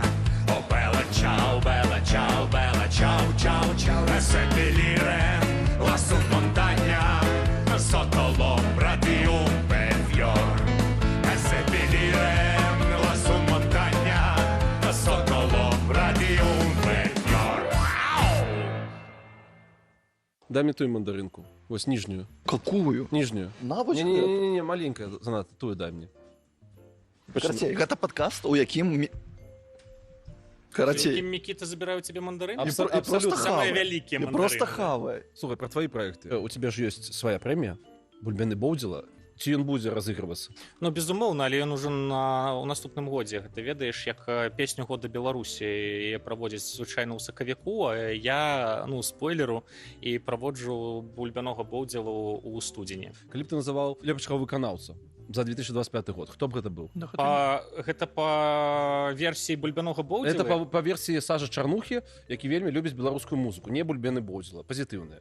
Пазітыўна я б вылучыў вось менавіта гурт Саюз, таму што яны сапраўды ў гэтым годзе запісалі чароўны альбом, вельмі класны, беларуская мова гучыць на ім вось проста як улетае. Ты распачаў Сепультуру лайв.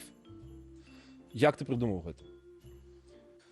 Для мяне вельмі балючым было заўсёды пытанне тое, што беларусаў штучна дзеляць на тых, хто з'ехаў, тых, хто застаўся, і мусіць быць нейкі фактар, які аб'яднаў іх і паказаў, што мы з'яўляюцца беларусамі ў незалежнасці ад таго, дзе мы зараз знаходзімся. І ўсе мы маем аднолькавую магчымасць пабываць на канцэрце любімага гурта, які там не можа выступаць па пэўных прычынах у Беларусі, кайфануць, неважна, дзе ты зараз. Нас глядзяць у Беларусі, яна на першым месцы па праглядах. Але ёсць Сінгапур, ёсць ЗША, ёсць Польшча, ёсць Нямецчына, ёсць Брытанія, шмат краін. І гэта магчымасць усім нам вось на тую гадзіну, што адбываецца канцэрт, адчуць сябе разам побач, дзе б мы зараз не знаходзіліся. Між тым, вы зарелізілі, можна так сказаць, кавер на Алесю. Хто прыдумаў? Гэта моя просьба да кожнага з гуртоў, каб падчас Сепультуры лайв была нейкая неспадзяванка, нешта незвычайнае, тое, што выхад з зоны камфорта можна назваць. Для Наві Бэнд гэта была песня, якую напісала Ксюша, гэта была прэм'ера. У РСП троху іншы вайб. Хлопцы падрыхтавалі такі рэтра-кавер на песняроў, на Алесю у сваім духу, цалкам у сваім духу. Гэта было смешна, весела, угарна. У каментах усе прасілі асобна нарэзаць Алесю асобным трэкам. Мы гэта абавязкова зробім. О, між тым у нас таксама на пляцоўцы будзе сёння граць рэтра. Вельмі падобна на Вія Чараўніца, але цікава, хто выканае гэтую песню.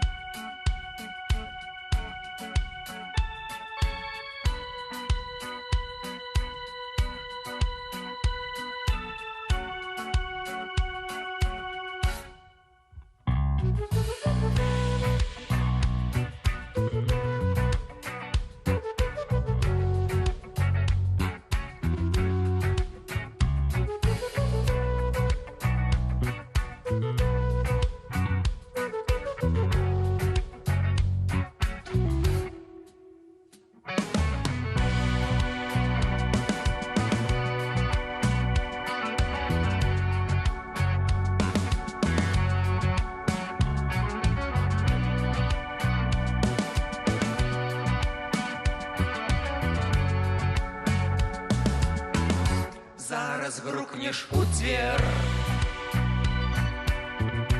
и весну принесешь с собой, и весновый промень будет снова погулять со мной. То им тут, то нема, ручаи разольются в море. Цябе і весну я чекаю даремно, можа ты сышоў ужо не групу дзеры, ты сышоў, а я яшчэ не веру. Ты сышоў як сон, як ранішні туман. Ты маё трымценне і дурман. Ты маё трымценне і дурман.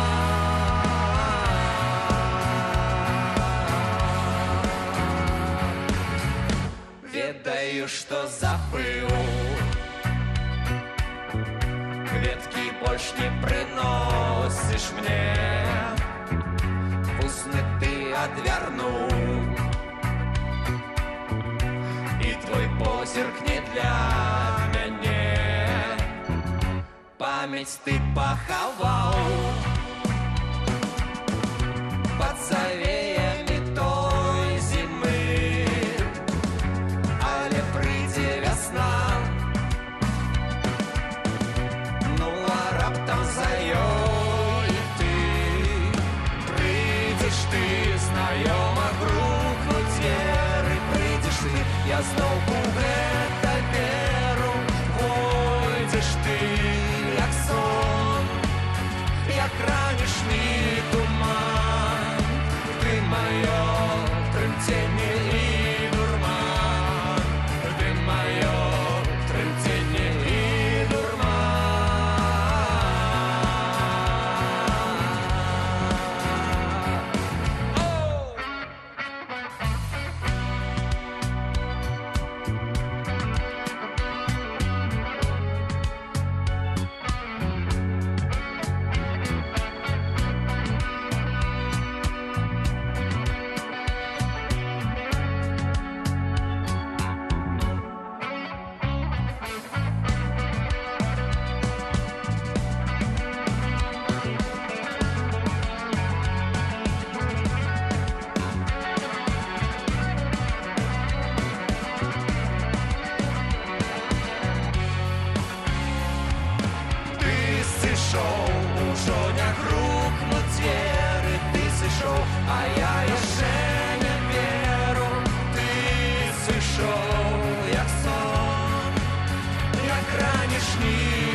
Яны дакладна прыедуць. Да прыедуць. Яны мне абяцалі, я папрасіў.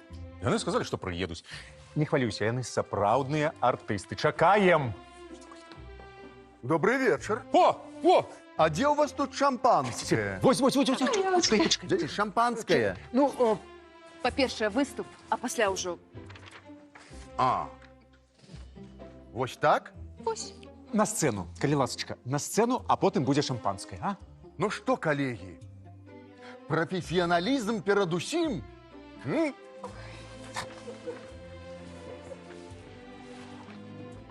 О, Дабрадзеі. купалаўцы.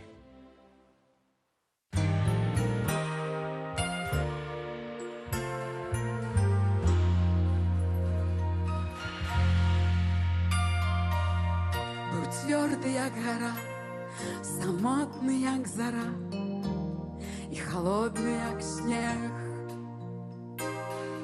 Знаёмы ў вершах мне і ў птушках на акне, любы мой чалавек. Адзіны ў лету ценях, ды кроў кіпіць у венах, зае прыцягненнямі зор. І ведаў ён, напэўна, што выйдзеш нібы з пены марской на пясок, бо неба чуе нас, марудзейшы мы, аднойчы з табой мы будзем першымі, дзе поўня свае калыхае сны, аднойчы з табой мы будем першими, однойчы с тобой мы будем першими.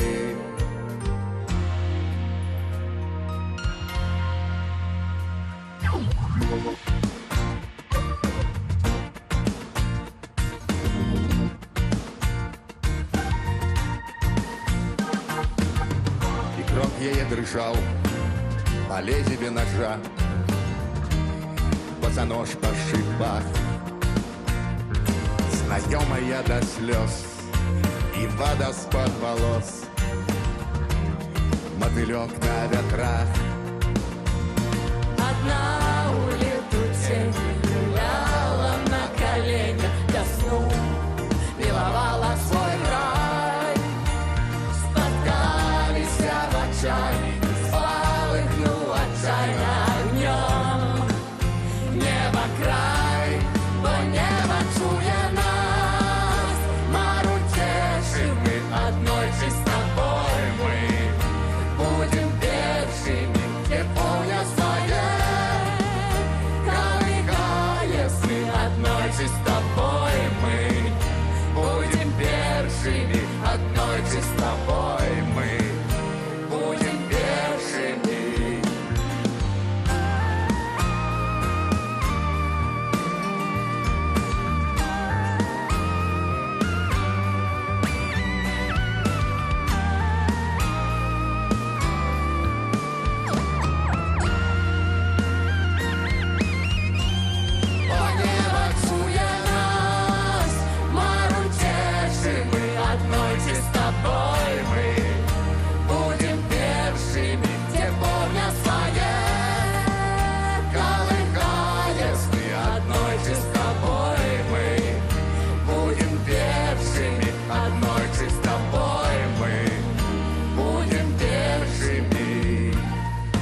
Дарагія мае беларусы, у дзяцінстве на Новы год мы часта ладзілі гульню. Што я пакіну ў мінулым годзе, а што вазьму ў наступны. Запісвалі гэта на паперках, часам смешнае, часам сур'ёзнае. Кепска рвалі на шматкі ці адкладвалі ў канверт. І нам здавалася, у новым годзе ўсё стане лепш і прасцей, а ўсе праблемы застануцца ў мінулым. Цяпер мы ведаем, кожны год розны. У ім заўсёды ёсць добрае, але разам з ім прыходзяць і новыя выпрабаванні. У мінулым годзе я б пакінула пустыя спрэчкі, разнагалоссі, крыўды, якія нас раз'ядноўваюць.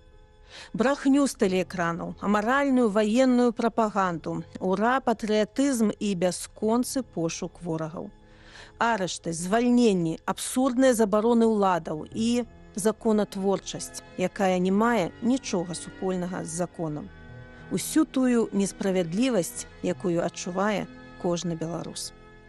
Рэжым гэта ўсё робіць, каб утрымацца. Сённяшняя ўлада не здольная нічога даць людзям, а толькі забірае. І, канешне, як і многія беларусы, у мінулым я хацела б пакінуць пасінелыя пальцы аднаго дзеда. Але, здаецца, яны ўсё яшчэ чапляюцца і збіраюцца з намі ў Новы год.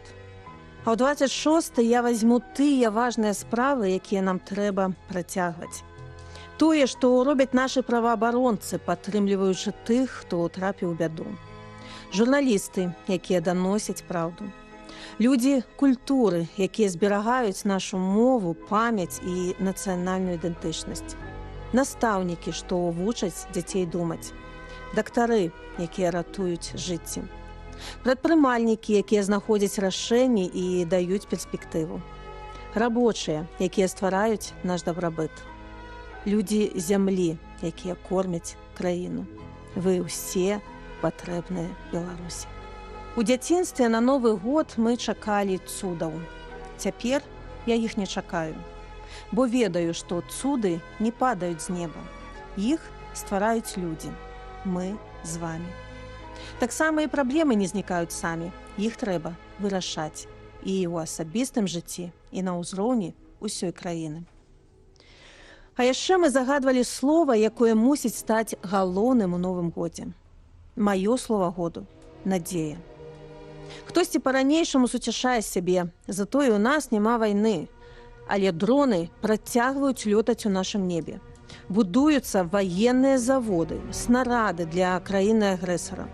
Размяшаюць арэшнік і ядзерную зброю, ператвараючы Беларусь у ваенную мішень. Улады ўсё больш заганяюць краіну ў ізаляцыю і правакуюць суседзяў на закрыццё межаў. Але за агрэсіўнымі дзеяннямі рэжыму свет не бачыць самае каштоўнае, што ёсць у Беларусі. А гэта людзі. Міралюбныя, таленавітыя, смелыя, якія супраць вайны, не прымаюць гвалту і хочуць проста нармальна жыць. Дык вось, маё слова году – надзея. Надзея, што скончыцца вайна, гэтая несправядлівая, разбуральная вайна. Спыняцца абстрэлы, сем'і уз'яднаюцца, вернецца мір ва ўкраіну, і Беларусь нарэшце перастане быць закладніцай тыранаў. І нам з вамі трэба быць да гэтага падрыхтаванымі. Нам не патрэбныя начальнікі ці старэйшыя браты, якія ведаюць лепш. Беларусы самі здольныя разабрацца і пабудаваць краіну для жыцця. Мы сядалі за стол, і кожны называў некалькі рэчаў, за якія хацеў бы падзякаваць мінуламу году, нават калі ён быў цяжкі. Я дзякую усім беларусам, якія не здрадзілі прынцыпам, каштоўнасцям і перакананням. Я ведаю, сярод вас ёсць тыя, хто з гонарам можа сказаць: я не здрадзіў сабе, таму што я застаўся ў Беларусі, не гледзячы ні на што. Я не здрадзіла сабе, бо адмовілася маўчаць, хоць гэта і каштавала дома. Мы не здрадзілі сабе, таму што працягваем рабіць сваю справу і робім тое, што можам. А потым мы казалі адно аднаму пажаданні. І маё пажаданне для вас, мае дарагія беларусы, такое. Пакуль дыктатары ўзводзяць сцены, давайце будаваць масты. Не дзяліць на сваіх і чужых, на тых, хто выехаў ці застаўся, не шукаць вінаватых адно ў адным, а шукаць тое, што яднае і ўзмацняе наш народ. Адзінства дало нам сілу тады ў 20-м, але асабліва важна яднацца цяпер, калі галоўнай задачай рэжыму стала нас падзяліць. І сёння, нарэшце, за нашым святочным сталом мы можам вітаць тых, каго не было з намі 5 гадоў. Гэта той цуд, якога дабіліся мы разам з вамі і нашымі саюзнікамі. Света, как я рада тебя видеть. Света. Не все наши планы сбываются. В середине декабря я должна была получить около 80 рублей своей зарплаты, пойти в тюремный магазин и купить печенье и сладости к новогоднему столу. Сгущенка у меня уже была.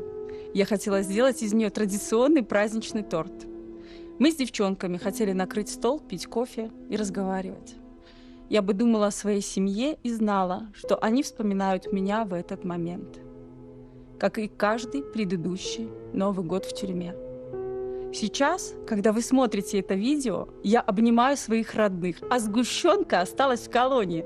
Я теперь точно знаю, что если все случается не так, как мы планировали, то, может быть, это даже еще и лучше.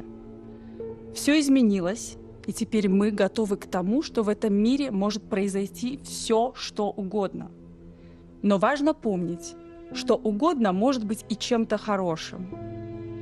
Меня не было здесь 5 долгих лет. Я с интересом познаю новый мир.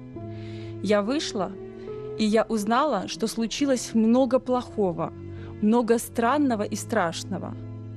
Я вышла, и я не увидела ни одного человека, которому было бы легко. Я не слышала никого, кто бы сказал, что эти 5 лет прошли гладко. Но я не увидела сломленных людей, людей, забывших солидарность или любовь. Я увидела, как многого достигли белорусы в своих идеях, в культуре, мысли, в глобальном мире, в стране и за ее пределами. К сожалению, многие из нас забыли, как важны улыбки друг другу прямо сейчас. Глаза любимых, тепло, добро и хорошее слово. Но мы вспомним, потому что мы не разочаровались, мы просто повзрослели. Я многое потеряла за эти 5 лет. Многое, но не надежду. Я продолжаю надеяться и верить в главные ценности нашего мира – добро и сопереживание. Они стали нам еще нужнее, особенно сейчас. И они у нас есть. И мы у нас есть.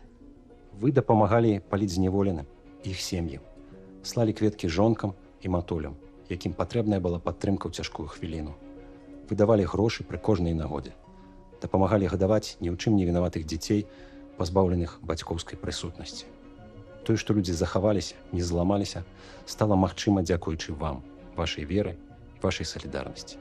Калі разумееш, што пра цябе памятаюць, за цябе моляцца, гэта дае сілу трымацца. Упершыню за 5 гадоў я змог абняць сваю жонку Волю і сына Францішка, якому было 2 годзікі, калі мяне пасадзілі. Мы павінны змагацца за кожнага і кожную, хто застаецца ў турмах, каб рэпрэсіі скончыліся, каб і Мікола Статкевіч мог абняць сваю жонку, а кожны вызвалены мог абраць, дзе жыць. Каб само паняцце палітычны зняволены сышло ў нябыт. Мяне глыбока кранула і тое, як беларусы падтрымліваюць украінскі народ. Хтосьці служэннем, хтосьці валанцёрствам, хтосьці на фронте, а хтосьці рублём. Лёсы Беларусі і Украіны неразрыўна звязаныя. Калі Украіна будзе моцнай, вольнай, гэта адкрые шляхі і для незалежнай еўрапейскай Беларусі. І тут я хачу звярнуцца да дзяржаўных служачых у Беларусі. Кожны год Лукашенко і яго прапагандысты паўтараюць, што мы вось-вось здадзімся. Але мы працягваем працаваць на будучыню кожнага беларуса і кожнай беларускі, на лепшую будучыню краіны. Вы бачыце, што сістэма зайшла ў тупік.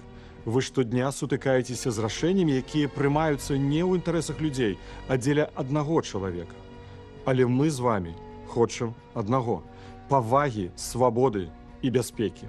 Мы ўсе марым пра лепшае жыццё. Напярэдадні Новага года падумайце, які след вы хочаце пакінуць пасля сябе. След чалавека, які проста трымаецца за крэсла, ці чалавека, які дапамог вярнуць сваёй краіне будучыню. Менавіта ад нас залежыць, у якой краіне жыць. Вы патрэбныя Беларусі. Мы, дэмакратычныя сілы, прапануем пачаць дыялог для выхаду з крызісу, для незалежнасці і свабоды. Дыялог для развіцця замест застою. Дыялог для лепшай будучыні, якой заслугоўваюць беларусы, якой заслугоўвае наша радзіма. Так, мы, беларусы, усе розныя. У нас розныя лёсы, розныя погляды і шляхі. І менавіта ў гэтай разнастайнасці наша сіла. Але ёсць тое, што аб'ядноўвае нас усіх. Вольная, мірная, заможная Беларусь, пра якую мы марым і за якую змагаемся. І сёння мы хочам сказаць вам усім дзякуй. За тое, што выстаялі, за тое, што не апусцілі рук, за тое, што працягаеце верыць і ісці да нашай мэты.